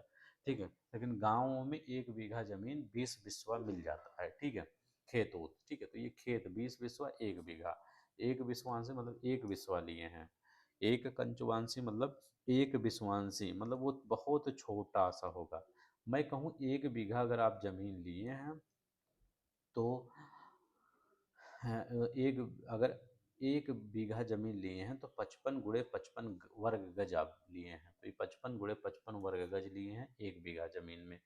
उपयुक्त में से कौन, तो आपका कौन सा होगा, बी वाला आपका सही होगा। 20 विश्वांसी एक बिस्सा होता है, 10 बिस्वा एक बीघा होता है। तो ये 20 कंचवांसी एक बिचवांसी, मतलब कचवांसी सबसे छोटा हो गया। नेक्स्ट देखते हैं, ऑफिस मेमोरेंडम में इस्तेमाल किया जाने वाला सही अभिवादन क्या है। ऑफिस मेमोरेंडम बनाना है, ठीक है, कार्यालय ज्ञापन में। तो कह रहे हैं सबसे इस्तेमाल किया, सबसे सही किया जाने वाला सही अभिवादन क्या है। कोई अभिवादन का उपयोग नहीं किया जाता है इसमें, ठीक है, तो याद रख लेंगे क्या है सही अभिवादन, कोई अभिवादन का उपयोग नहीं किया जाता है यहाँ पर, ठीक है, ये याद, अभिवादन नहीं किया जाता है। ओष्ठ वर्ण किस विकल्प में आते हैं, कहें ओष्ठ वर्ग है क्या, तो आप एक बार कहिए पा, पा बोलिए, तो दोनों ओठ आपका मिल रहा है ना, तो बस यही है ओष्ठ पा। फा हो गया, बा हो गया, भा हो गया, माँ, माँ कहिए, माँ भी इसी में आ गया, माँ कहिए, ऊ कहिए, एक बार कहिए माँ ऊ, तो ऊ भी आपका ओठ आगे बढ़ रहा है ना, ऊ कहेंगे तो आपका ओठ आगे बढ़ रहा है ना, ऊ, ठीक है। औ कहिए, आऊ, तो आपका ओठ एक बार खुल के फिर बंद हो रहा है, आऊ, आऊ खुल के फिर बंद हो रहा है, आऊ, तो ये ओष्ठ कहलाते हैं। तो यहाँ पर पा भा मा ऊ आऊ, ये दोनों याद रखेंगे, ऊ आऊ ये क्या है ओष्ठ में आते हैं। मैं देखता हूँ यहाँ कर रहे हैं, निम्नलिखित में से किस वाक्य में विराम चिन्हों का सही प्रयोग नहीं हुआ है। निम्न किस में राम है, कह रहे हैं राम राम, ठीक है, राम राम, इसमें कह रहे हैं विराम चिन्हों का, देखिए राम राम ऐसे नहीं लिखा जाता है, राम, इसके बाद यहाँ करिए, शुद्ध वाक्य यही होगा, फिर राम, ये आपका शुद्ध होगा, एक ही में नहीं लगाया जाए, योजक चिन्ह लगा दिए, ये गलत है, ठीक है, तो यहाँ पर राम राम ऐसे लिखा जाएगा, तब आपका ये सही होगा, ठीक है, तो ये आपका यही वाला गलत है। हे प्रभु, यहाँ देखिए सही लिखा गया, वह घर नहीं, वह घर आया या नहीं, ठीक है, तो अभी क्वेश्चन इसमें हो रहा है ना, तुम समझते हो कि वह निरा बालक है परंतु वह अच्छे अच्छे के कान काटता है, तो ये भी सही है आपका, यही वाला राम राम ऐसे था। देखते हमारा क्या है, विवेकानंद जी का व्यक्तित्व अत्यंत प्रभावशाली था, इसमें व्यक्तित्व शब्द संज्ञा कौन सा भेद भेद दर्शाता है, इसमें कौन सा व्यक्तित्व, तो व्यक्तित्व कौन सा भाववाचक, कहते नहीं उनका भाव क्या है, उनका व्यक्तित्व बहुत अच्छा है, ठीक है, तो ये भाववाचक गुण आते हैं इसमें। राधा अपना खत मुझसे लिखवाती है, इस वाक्य में क्रिया रूप है, राधा अपना खत मुझसे लिखवाती है, ठीक है, मुझसे लिखवाती है, इसमें क्या है क्रिया क्या है, तो इसमें प्रेरणा है ना, तो प्रेरणा ले, तो याद रखें किससे लिखवा रही है, प्रेरणा यहाँ पे है, ठीक है, जैसे मैं कहूँ कि राम ने अपना काम मुझसे करवाया, ठीक है, तो इसमें क्या है प्रेरणा, जिसमें कर्ता स्वयं कोई कार्य ना करके किसी और को कार्य करने के लिए प्रेरित करे, प्रेरित करे मतलब प्रेरणा, ठीक है, जो अपना काम नहीं करे उसको दूसरे से करवाए, ठीक है, जिसमें इसमें क्या राधा अपना खत मुझसे करता, राधा अब मुझसे करवा रही है, तो मतलब क्या है कर्ता, क्या है कर्ता स्वयं कोई कार्य ना करके, राधा कोई अपना काम नहीं कर रही है, वो मुझसे करवा रही है कि आप मुझसे खत मेरा खत लिख दीजिए, ठीक है, तो ये कौन सा है, ये प्रेरणात्मक क्रिया है, ठीक है, तो या अगर अच्छा लगे तो प्लीज लाइक कर दीजिए। श्याम को पुस्तक पढ़नी है या किस वाक्य में है, श्याम को पुस्तक पढ़नी है, ये किस वाक्य में है, तो शाम को, तो ये क्रमवाच्य में है, किसमें है, ये कर्मवाच्य में है, ठीक, क्रमवाच्य, ये वाक्य क्या है, क्रिया के जिस रूपांतर में कर्म की प्रधानता का बोध हो उसमें क्रमवाच्य, यहाँ पर कर्म क्या है, श्याम को पुस्तक पढ़नी है, ठीक है, तो याद रखेंगे,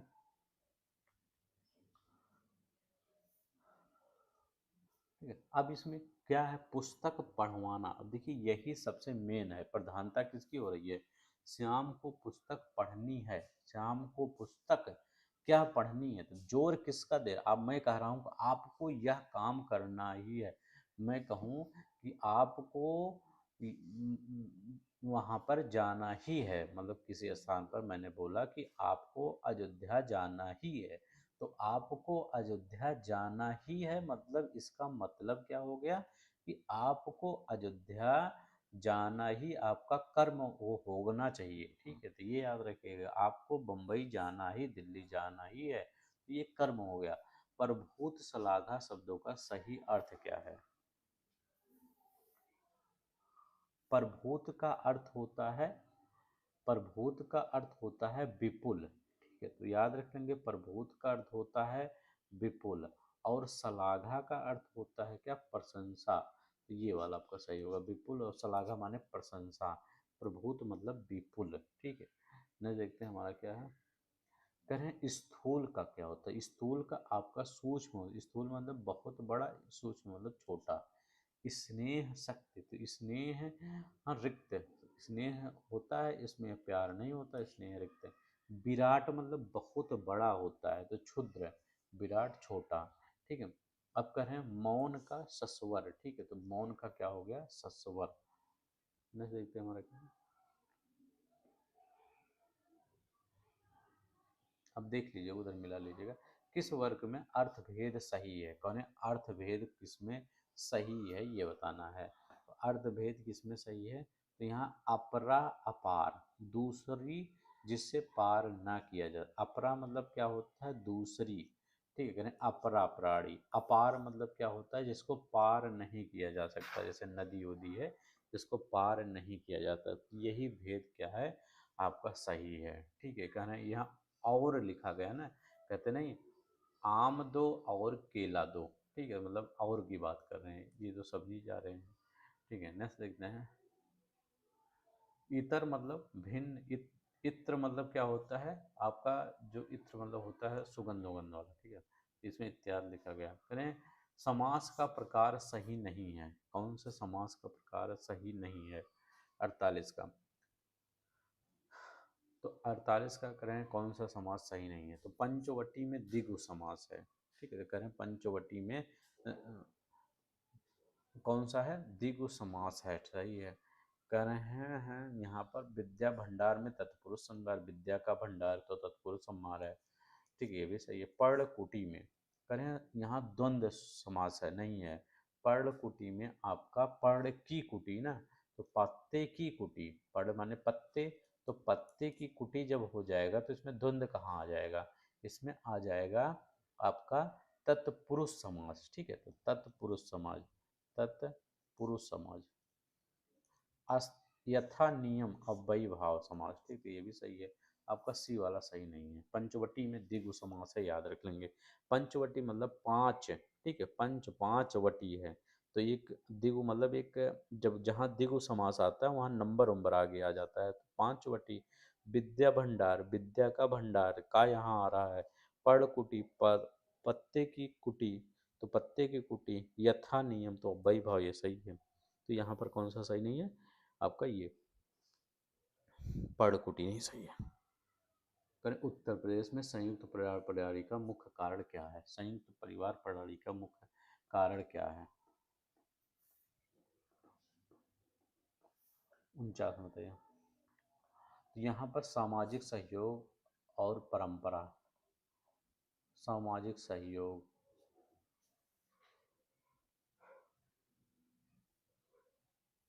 ठीक है, सामाजिक सहयोग और परंपरा, परंपरा इधर है। ठीक है, तो समाज यहाँ पर क्या है?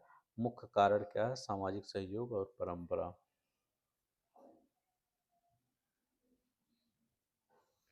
संयुक्त परिवार क्या होता है? संयुक्त परिवार क्या होता है? उन परिवारों लोगों का जहाँ पर आमतौर में एक ही छत के रूप नीचे रहते हैं, 10-15 लोग हैं, एक छत के नीचे रह रहे हैं। ठीक है, और एक ही चूल्हे पर खाना बनाते हैं, संपत्ति पर साझा अधिकार रखते हैं, सामूहिक पूजा में भाग लेते हैं, रिश्तेदार के रूप में एक दूसरे से संबंधित होते हैं, एक विशेष प्रकार। तो यहाँ पर क्या होता है? वो संयुक्त परिवार होता है। ठीक है, करें लोक नीति निर्माण की प्रक्रिया विभिन्न चरणों में क्रमशः व्यवस्थित कीजिए। लोक नीति निर्माण की प्रक्रिया, तो पहले क्या होता है इसमें? पहला जो होता है एजेंडा का निर्धारण होता है। ठीक है, कोई नीति बनाएंगे तो उसका एजेंडा होता है, तो एजेंडा का निर्धारण किएंगे। फिर आपका क्या हो जाएगा? नीति का निर्माण के पहले एजेंडा बनाएंगे, फिर आपका नीति निर्माण बनाएंगे। ठीक है, तो नीति बनाएंगे, फिर उसको क्या करेंगे, नीति का अंगीकरण करेंगे, ठीक है, नीति का क्या करेंगे, अंगीकरण करेंगे। फिर आपका क्या करेंगे, नीति का कार्यान्वयन करेंगे। तो नीति का क्या करेंगे, कार्यान्वयन करेंगे। फिर नीति का क्या करेंगे, मूल्यांकन करेंगे। ठीक है, तो ये याद रख लेंगे। नीति निर्माण पहले क्या करेंगे, तो पहले करेंगे एजेंडा का निर्धारण करेंगे, नीति निर्माण करेंगे, ठीक है, अंगीकरण करेंगे, ठीक है, कार्यान्वयन करेंगे, ठीक आपका, फिर लास्ट में मूल्यांकन करेंगे। तो सबसे ज़्यादा इम्पोर्टेंट है, कई बार ये क्वेश्चन आपके पेपर में आया हुआ है। तो एजेंडा निर्धारण करेंगे, ठीक है।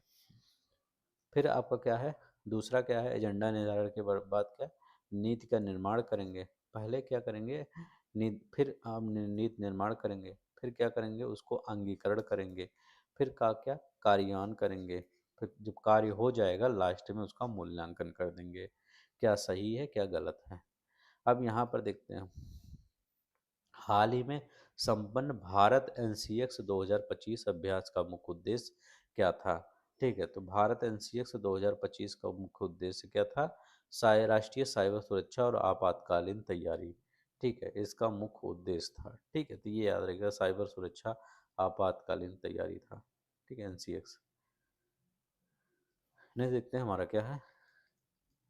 पर भारत के परमाणु ऊर्जा कार्यक्रम को 3 चरणों में विभाजित करने की दूरदर्शी योजना किसने दिया।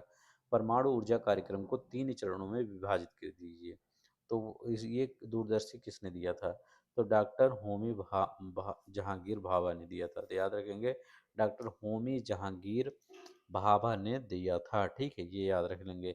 एक से अधिक समदाब रेखाओं वाले छोटे आकार के उष्णकटिबंधीय चक्रवात को क्या कहते हैं। क्या करें, एक से अधिक समदाब रेखाओं वाले छोटे आकार के उष्णकटिबंधीय चक्रवात को क्या कहते हैं, ये बताना है। अवदाब कहते हैं। ठीक है, क्या कहते हैं, अवदाब कहते हैं।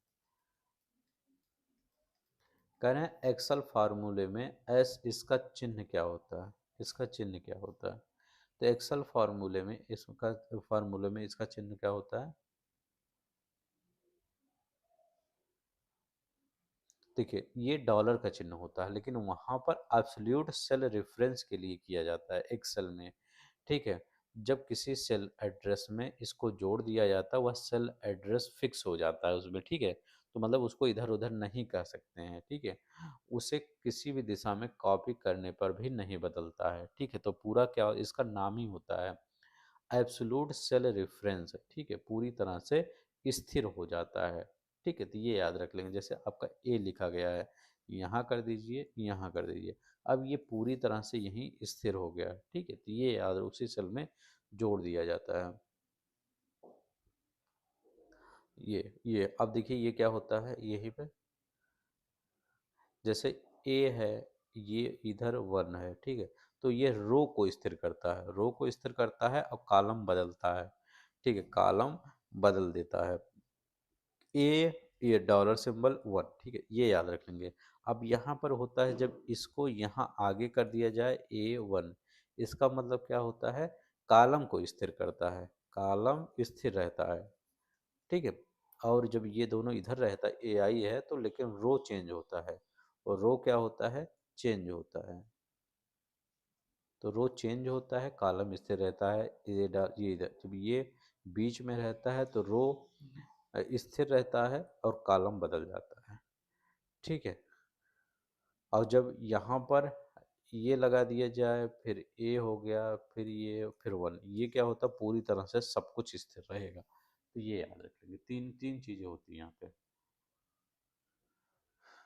तो यहाँ पर आपका कौन सा सही होगा, इसका प्रयोग सेल को चिन्ह में हाईलाइट करने के लिए किया जाता है। ठीक है, ठीक है, तो इसका ये याद रखें।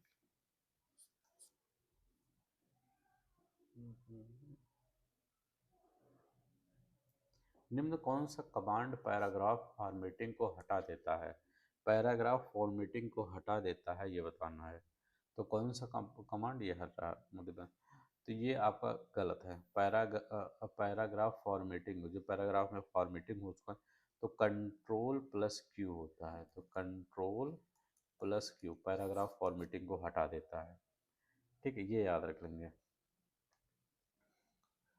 और ये यल क्या करता है, लेफ्ट अलाइनमेंट। कंट्रोल यल, जैसे कोई पैराग्राफ है, इसमें कुछ लिखा गया है, मान लीजिए कंट्रोल यल दबाएंगे तो ये वाला चीज़ इधर आ जाएगा, लेफ्ट अलाइनमेंट होता है, ये वाला चीज़ इधर आ जाएगा। ठीक है, तो ये इस साइड आ जाएगा। और जैसे कॉपी तो जानती है, चलते हैं ना। कर ईमेल में प्राथमिक प्राप्तकर्ता को पता चले बिना दूसरे को कॉपी करने के लिए निम्न में से किसका उपयोग किया जाता है।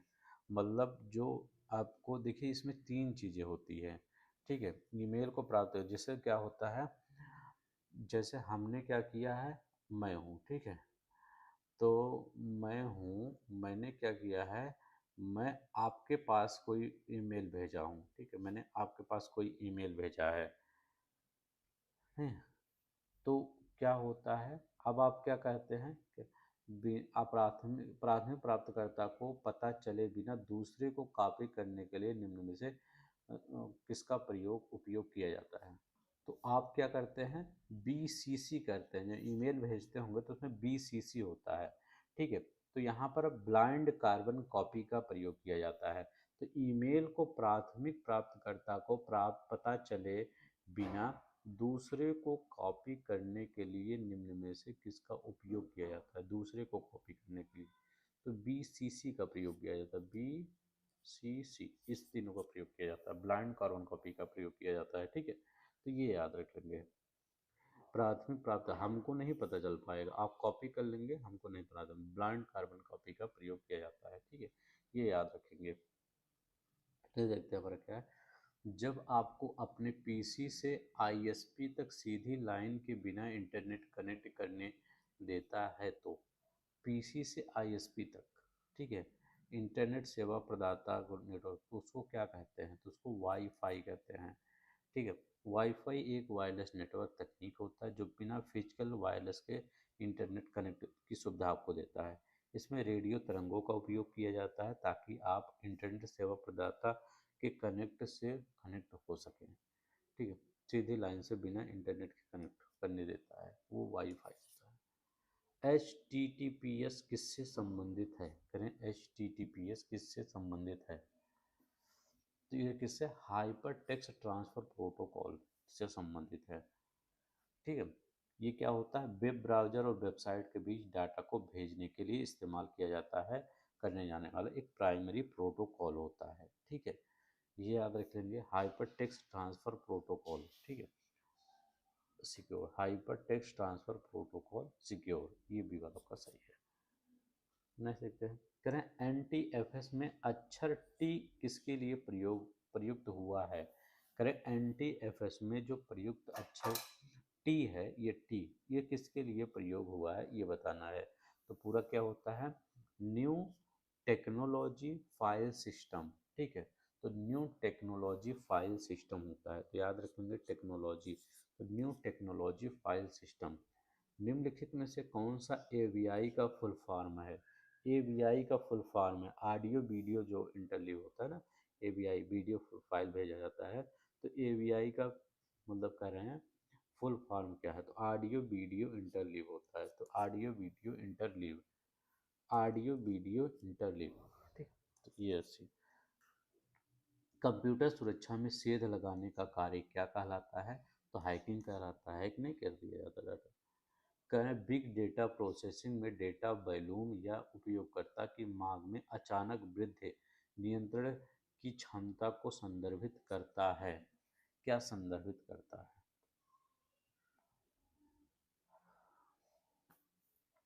बताइए, क्या संदर्भित करता है, तो ये स्केलेबिलिटी संबंधित करता है, स्केलेबिलिटी।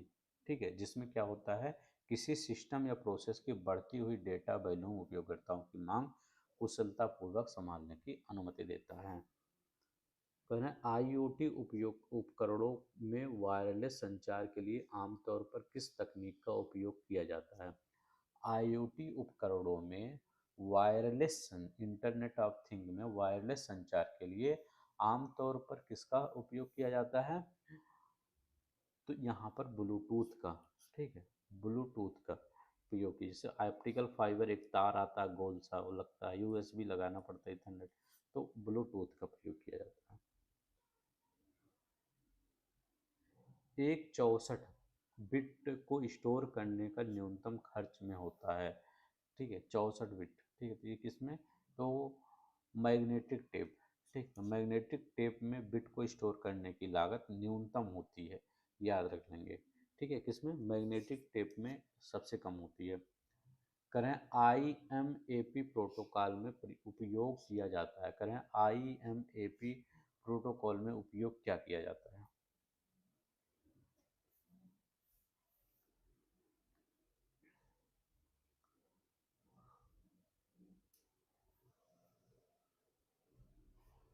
क्या उपयोग किया जाता है, तो IMAP प्रोटोकॉल में उपयोग किया जाता है क्या, ईमेल। ठीक है, ईमेल उपयोग किया जाता है। ठीक है, करें नाइट्रोजन स्थिरीकरण के लिए कौन सा सूक्ष्म जीव फलीदार पौधों की जड़ों में पाया जाता है, तो कौन सा सूक्ष्म जीव पाया जाता है नाइट्रोजन को स्थिरीकरण के लिए, तो ये राइजोबियम पाया जाता है। राइजोबियम जीवाणु पाया है जो वायुमंडलीय नाइट्रोजन को अमोनिया में बदल कर पौधों को योग्य बनाता है, तो याद रखेंगे राइजोबियम। ट्रेडमार्क का उपयोग किस लिए किया जाता है, ट्रेडमार्क का उपयोग किस लिए किया जाता है, तो ये होता है जो नाम होता है, ब्रांड होता है, उसको सुरक्षित करने के लिए। ट्रेडमार्क किसी विशेष कंपनी के उत्पादों सेवाओं की पहचान के लिए, नाम लोगों को लोगो नाम और लोग, ब्रांड और लोगों की पहचान को सुरक्षित करने के लिए। ठीक है, किसी ब्रांड या लोगों की पहचान को सुरक्षित करने के लिए किया जाता है। राष्ट्रीय आपदा प्रबंधन प्राधिकरण NDMA का अध्यक्ष कौन होता है, करें राष्ट्रीय आपदा प्राधिकरण NDMA का अध्यक्ष कौन होता है, तो याद रख लेंगे NDMA का अध्यक्ष कौन होता है, ये PM होता है, प्रधानमंत्री होता है इसका। SDMA का अध्यक्ष कौन होता है, SDMA का, तो SDMA का अध्यक्ष होता है CM। ठीक है, DDMA का कौन होता है, ठीक है, DDMA क्या होता है, डिस्ट्रिक्ट, ये district disaster management authority, state disaster management authority, national disaster management authority. ठीक है, तो इसका DM होता है। ठीक है, इसमें कितने सदस्य होते हैं, 5 सदस्य होते हैं, इसमें 8 सदस्य होते हैं, इसमें 7 सदस्य होते हैं, तो ये याद रखेंगे।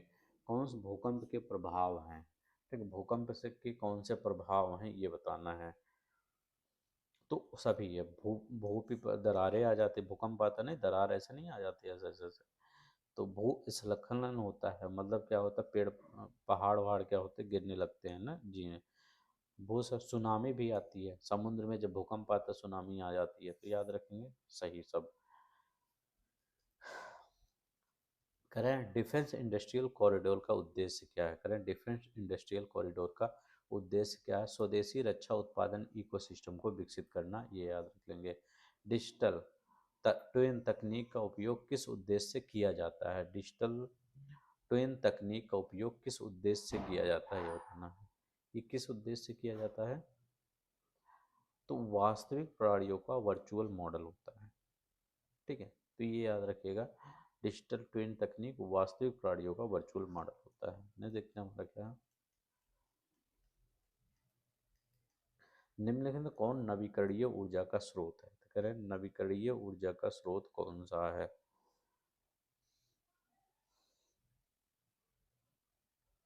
तो कौन सा होगा, सौर होगा।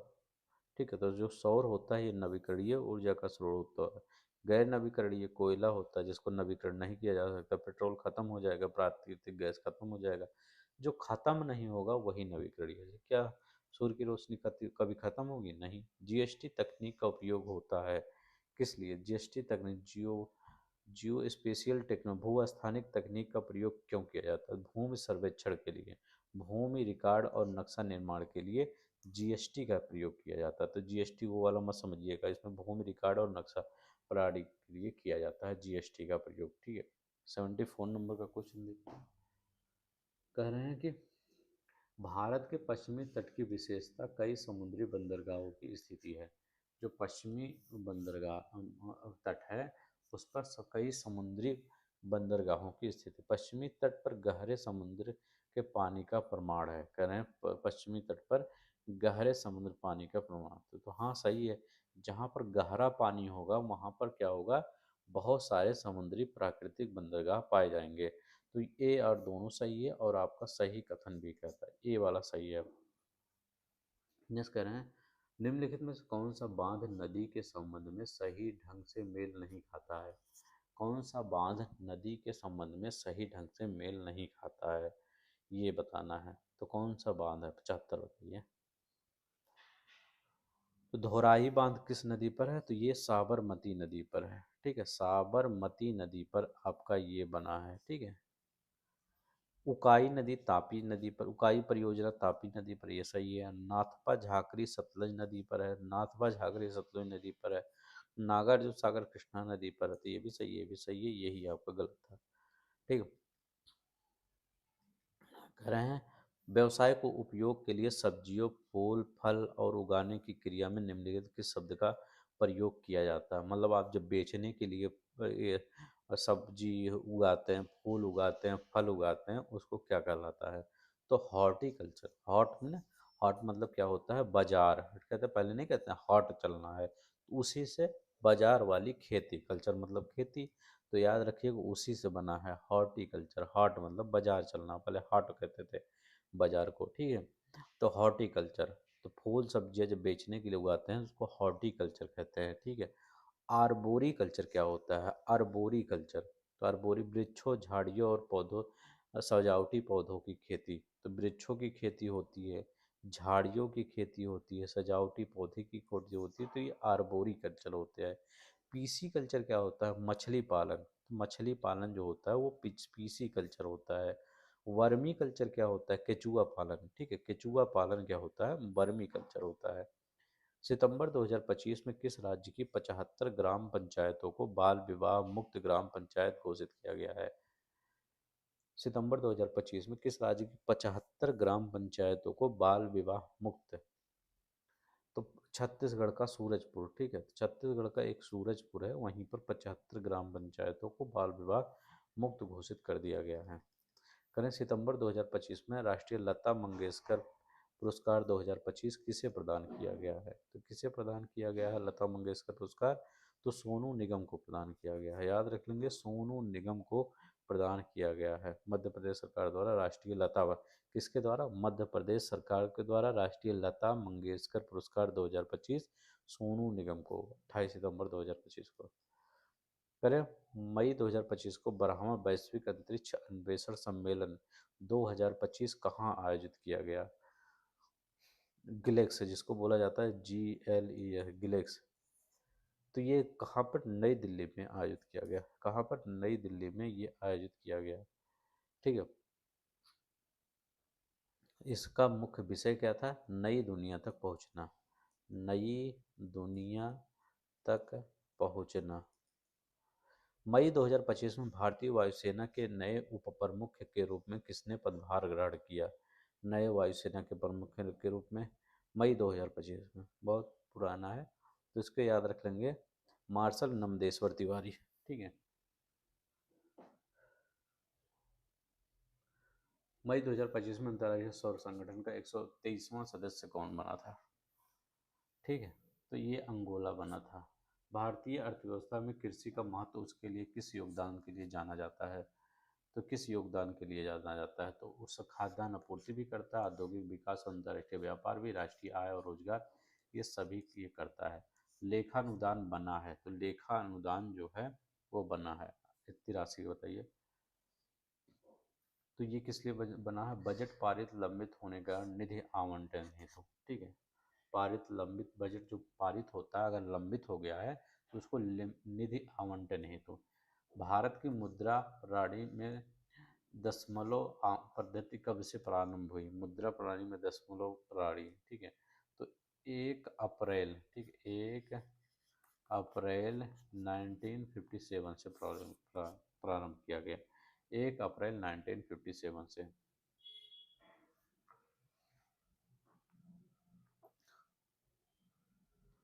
तो ये फिर दशमलव प्रणाली को फिर 1 जून 1964 में पैसा के रूप में परिवर्तित कर दिया। किसमें? पैसे के रूप में परिवर्तित कर दिया। गिल्ट बाजार किससे संबंधित है? कहें जो गिल्ट बाजार होता है वो किससे संबंधित है?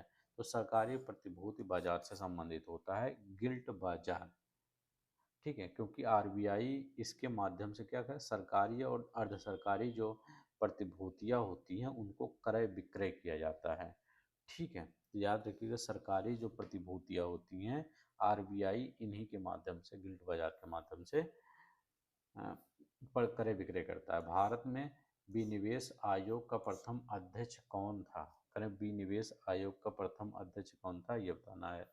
तो 1996 में जीबी रामकृष्णन की अध्यक्षता में,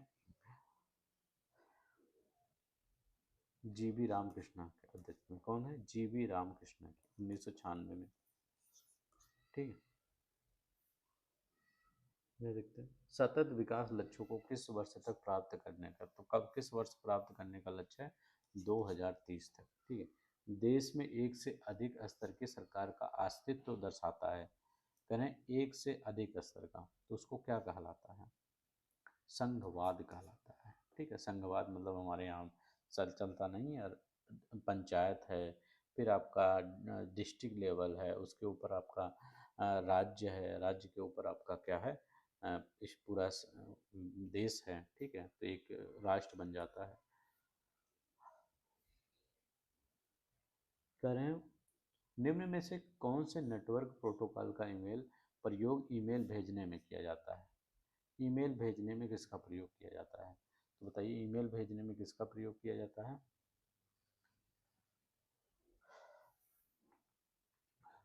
तो एस एम टी पी, अभी ये क्वेश्चन आया था, एस एम टी पी का प्रयोग किया।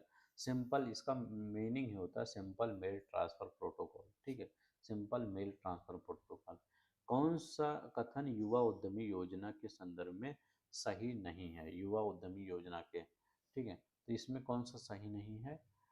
या स्वरोजगार आधारित योजना सही है, या बिना गारंटी ऋण दिया जाता सही है, या केवल शहरी नहीं, या शहरी और ग्रामीण दोनों दिया जाता, तो युवा उद्यमी योजना दोनों के लिए है। ठीक है, एमएसपी को बढ़ावा देना सही है। यहाँ पर कौन सा आपका नहीं सही था? तो यहाँ पर सी वाला नहीं सही था। ठीक है, अब देखिए यहाँ पर हम इसको कर लेते हैं। ठीक है, बहुत ही ज़्यादा हम यहाँ पर सॉल्व नहीं करेंगे, सिर्फ आपको बताएंगे कि क्या क्या करना है क्वेश्चन में। ठीक है, अब बहुत ध्यान से देखिएगा, हर चीज़ें आपको समझ में आएगी। करें नवंबर माह में कंपनी ए की बिक्री नवंबर माह में कंपनी बी की बिक्री के कुल कितने परसेंट से अधिक? अब जब आपको क्वेश्चन ये मिल गया तो करेंगे क्या? करें नवंबर माह में कंपनी ए की बिक्री, तो नवंबर माह में कंपनी ए कौन सी है? ये ब्लैक वाली। ठीक है, भूरी वाली क्या है, कौन सी है? ब्राउन वाली। ये कंपनी बी है, तो ब्लैक वाली कंपनी ए, तो ए वाला फिर कौन से माह में? नवंबर माह में। तो नवंबर माह में कंपनी ए कितनी है? ब्लैक वाली। तो कंपनी ए ब्लैक वाली आपका 105 कह रहा है, तो यहाँ 105 लिख दीजिए। अब कह रहे हैं नवंबर माह बी में, तो बी में कितनी है? 100 है। नीचे से देखिए ये भूरी वाली 100 है ना, तो 100 है, तो 105 में से 100 घटाएंगे तो कितना हो जाएगा? 5 हो जाएगा। अब यहाँ कहा क्या रहा है? बी की बिक्री से, अब से कहाँ लिखा गया है? तो बी के पीछे लिखा गया है ना, तो किससे अधिक पूछ रहा है? तो 100 से ही अधिक, तो 105 होगा कि 100 से कम होगा? अधिक पूछ रहा है तो जिसका पूछे वही लिखिए।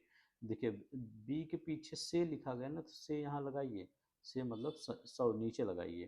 ठीक है, और परसेंट में यहाँ परसेंट, परसेंट यहाँ लगा दीजिए। ये कैंसिल हो गया, 5 बचा गया, तो इसका आंसर 5% हो जाएगा। किन 2 महीनों में कंपनी बी की बिक्री समान रही है? करें किन 2 महीनों में कंपनी बी की बिक्री, तो कंपनी बी कौन सी है? तो ये आपका ब्राउन वाला है ना, कंपनी बी। देखिए 170 यहाँ भी, 170 यहाँ भी है, तो सितंबर अक्टूबर में, तो सितंबर अक्टूबर में कितना, सिंपल क्वेश्चन है। करें दिए गए 6 महीनों में कंपनी बी की औसत बिक्री क्या है? कंपनी बी की औसत बिक्री क्या है 6 महीने में? अब देखिए कंपनी बी की औसत बिक्री मतलब जोड़ के उतने से भाग दीजिए। कंपनी बी कितना है? इतना है। तो पहले कितना था? बी नीचे वाला जो है ये चल रहा है ये वाला, ठीक है। तो कितना है 110, 110, फिर यहाँ 110 हो गया, 103 प्लस 103, ये हो गया 103, फिर यहाँ कितना हो गया प्लस 170, 170 हो गया प्लस 170 प्लस 170, फिर प्लस 100 प्लस 205। अब देखिए कितना है, 1 2 3 4 5 6, 6 है ना, तो 6 से भाग कर दिया, औसत पूछा है, 6 से भाग, इतना जोड़ के तब जोड़ेंगे कितना आ जाएगा 858 आ जाएगा, बटे 6 करेंगे तो 143 आ जाएगा, ठीक है। जोड़ के इतना जोड़ेंगे 858 बटे 6, तो कितना हो जाएगा, यहाँ मैं जोड़ नहीं रहा हूँ नहीं तो बहुत ज़्यादा वीडियो लंबा हो जाएगा, ठीक है। 143 आ जाएगा आंसर। तो कितने महीनों की के लिए कंपनी बी की बिक्री कंपनी ए की बिक्री से अधिक है। कहें कौन कौन सा ऐसा महीना था जहां पर कंपनी ए की बिक्री कंपनी ए से अधिक है। तो यहाँ पर देखते हैं कौन कौन सा।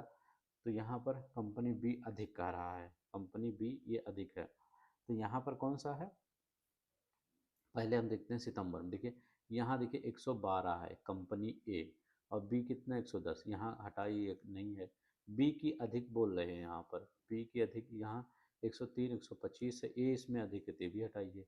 यहाँ देखिए बी अधिक है 170 है, ए 103 है, काला वाला देखिए 130 ही है, और ये बी वाला 170 है, तो ये अधिक है, तो यहाँ पर आपका सितंबर माह ले लेंगे। अक्टूबर माह भी देखिए 145 ये भी ले लेंगे। यहाँ भी आपका नवंबर माह भी ले लेंगे क्योंकि 105 है ये भी, तो यहाँ पर सही है, ठीक है। तो यहाँ नहीं, अक्टूबर में नहीं, ये आपका जो नीचे वाला है ये आपका बी वाला है नहीं, ये कम है, बी वाला नीचे वाला है ना, तो ये 100 है, ये नहीं लेंगे, ये ले लेंगे क्योंकि बी वाला 205 दिया गया है, ये तो बी वाला अधिक पूछ रहा है, तो यहाँ अधिक है, तो ये दिसंबर वाला हो जाएगा, सितंबर अक्टूबर और दिसंबर हो जाएगा। कहीं ऑप्शन दिया गया है 3 में, है ठीक है, बिक्री 3 है, 3 जगह अधिक है। जुलाई माह में कंपनी ए और बी की बिक्री नवंबर माह में कंपनी ए की बिक्री का कुल कितना अधिक है। तो जुलाई माह में जो आपकी बिक्री हुई है कंपनी ए और बी की, ये देखिए जुलाई ए में कंपनी ए बी दोनों जोड़ दीजिए, तो दोनों जोड़ेंगे कितना आ जाएगा, 100 112 222 हो जाएगा, है। और यहाँ किस में कह रहा है, नवंबर माह में, ए माह, नवंबर माह में 100 और 105 तो 205 हो जाएगा, ठीक है। तो इसमें इसको जोड़ देंगे 205 हो जाएगा। कह रहे हैं कि अ, कितना अधिक है, ठीक है, मतलब जुलाई से नवंबर से इतना कितना अधिक है, तो इससे कितना अधिक है यहाँ पर, तो इतना 17 5 22 हो ना, 17 अधिक है, तो याद रखिए 17, कोई आंसर दिया गया 17 की, देखिए हाँ 17 अधिक है, बस 17 अधिक है बस। अब देखते हैं, यहाँ देखते हैं, करें किस शहर में एक महीने के दौरान व्यक्ति द्वारा किया गया व्यय अधिकतम है। किस शहर में एक महीने के द्वारा किया गया व्यय। अब देखिए यहाँ पर क्या किया गया है, सबको हल किया गया है, तो आप सबको एक बार सबको करना है, क्योंकि उसने क्या किया है, भोजन पे खर्च किया है, किराए पे, कपड़े पे, यहाँ सब मूवी पे खर्च किया है, ठीक है। यहाँ पे यहाँ लिखा गया है फूड रेंट क्लॉथ मूवी, ये सब क्या है पैसा खर्च हुआ है। कह रहे हैं किस शहर में एक महीने की, तो यहाँ दिल्ली में, दिल्ली शहर की देखते हैं पूरे एक महीने में कितना खर्च हुआ है।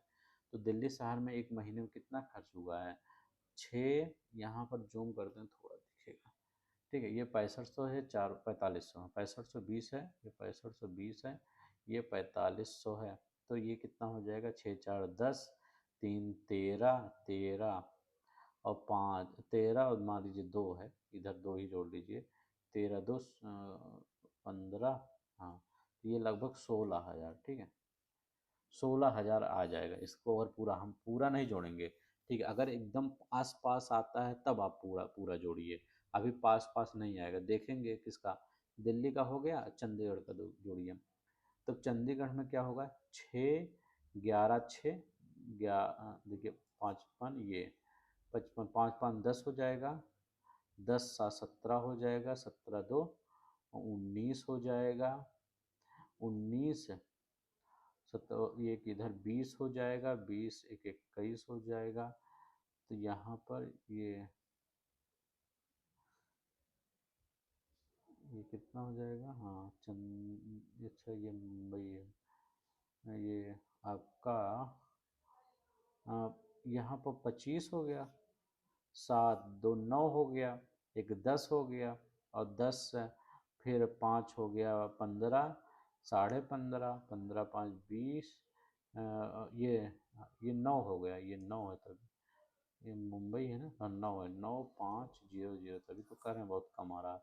हाँ तो 9 7 16 5 16 कई 24, लगभग 24 के करीब आएगा, ठीक है, क्योंकि 9,000 है और ये 7,000 है, 9 7 16 यही हो गया, और 16 और 7 इधर लगभग हो गया, तो 16 23, अच्छा 23, एक और जोड़ दीजिए उसी में, और 24 के करीब आ जाएगा। और ये कितना आ जाएगा चेन्नई में आपका 9 6 15, 15 2 17, 17 20, 21, मान लीजिए 21, ठीक है 21 आ जाएगा, 21 आ गया। और ये कितना आ जाएगा चंडीगढ़, चंडीगढ़ कितना हो जाएगा 11 आपका हो जाएगा, 11 6 17, 17 1 18, 18 3 21, 21 2, 18 3 21, 21 2 23, हाँ 23 हो जाएगा।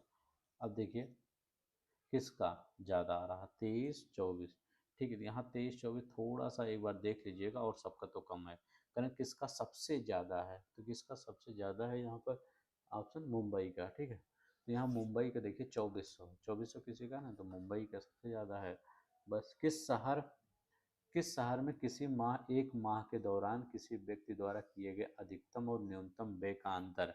अब इसमें अधिकतम और न्यूनतम व्यय का अंतर मतलब क्या करें कि अगर आप दिल्ली में देखते हैं तो दिल्ली में अधिकतम व्यय कितना किया गया था 6520 किया गया था, और न्यूनतम व्यय कितना किया गया था 1520, तो अंतर कितना हो जाएगा 6500, 1500 घटाएंगे तो ये 5000 आ जाएगा, ठीक है 5000 ये आ गया। अब कहाँ देखेंगे हम मुंबई में देखेंगे, चारों ऑप्शन है ना, तो चारों ऑप्शन में तो मुंबई में देखेंगे, तो हम मुंबई में अगर देखते हैं तो मुंबई में कितना बनता है, तो 9500 ये हो गया, 9500 में से 2550 घटा देंगे तो लगभग आएगा 6900, ठीक है, तो इसका आ जाएगा, यहाँ लिख देता हूँ मैं 6900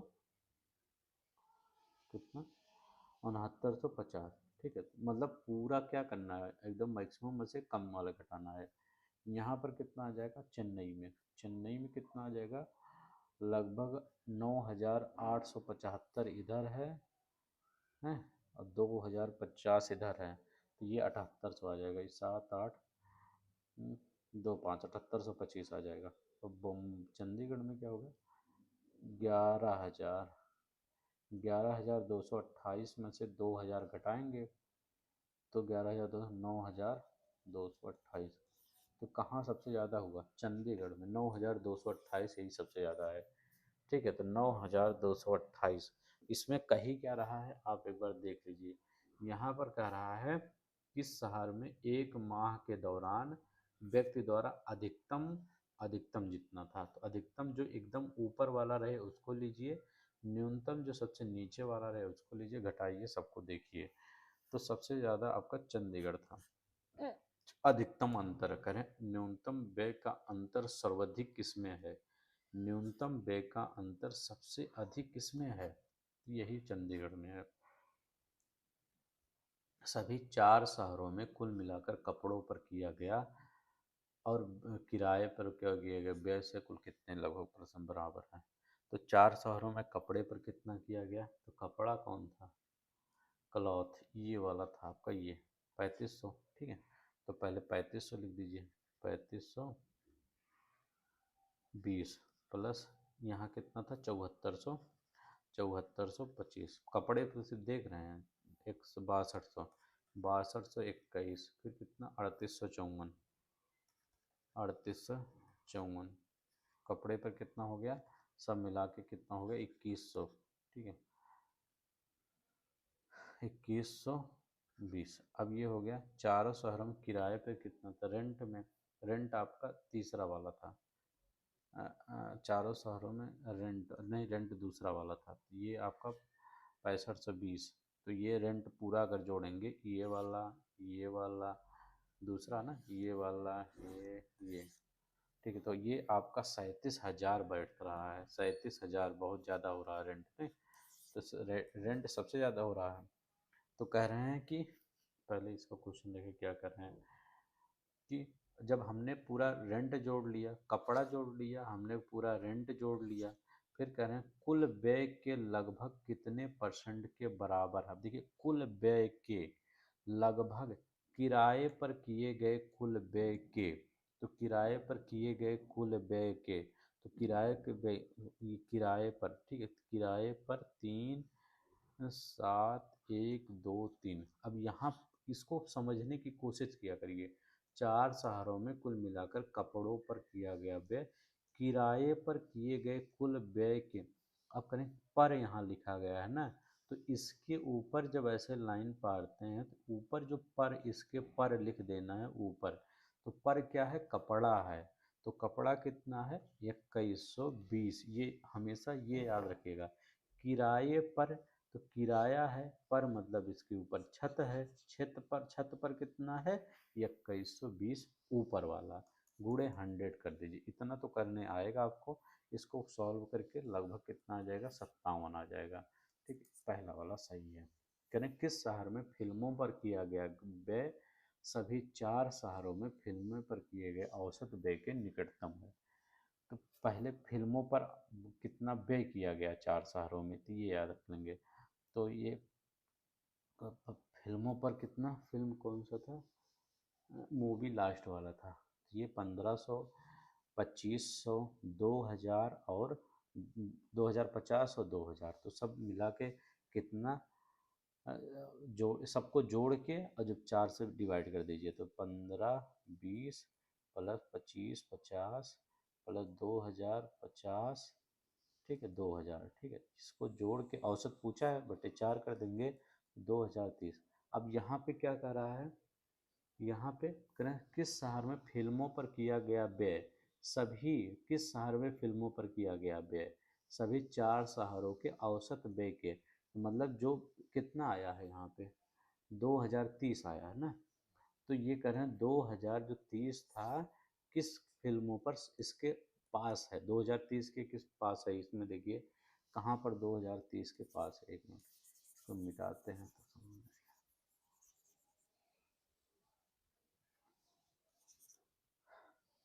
बढ़ जा।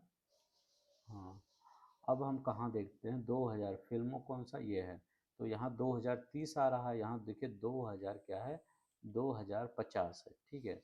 यहाँ 2050 है, 2550 है, 1500 है, 2000 है।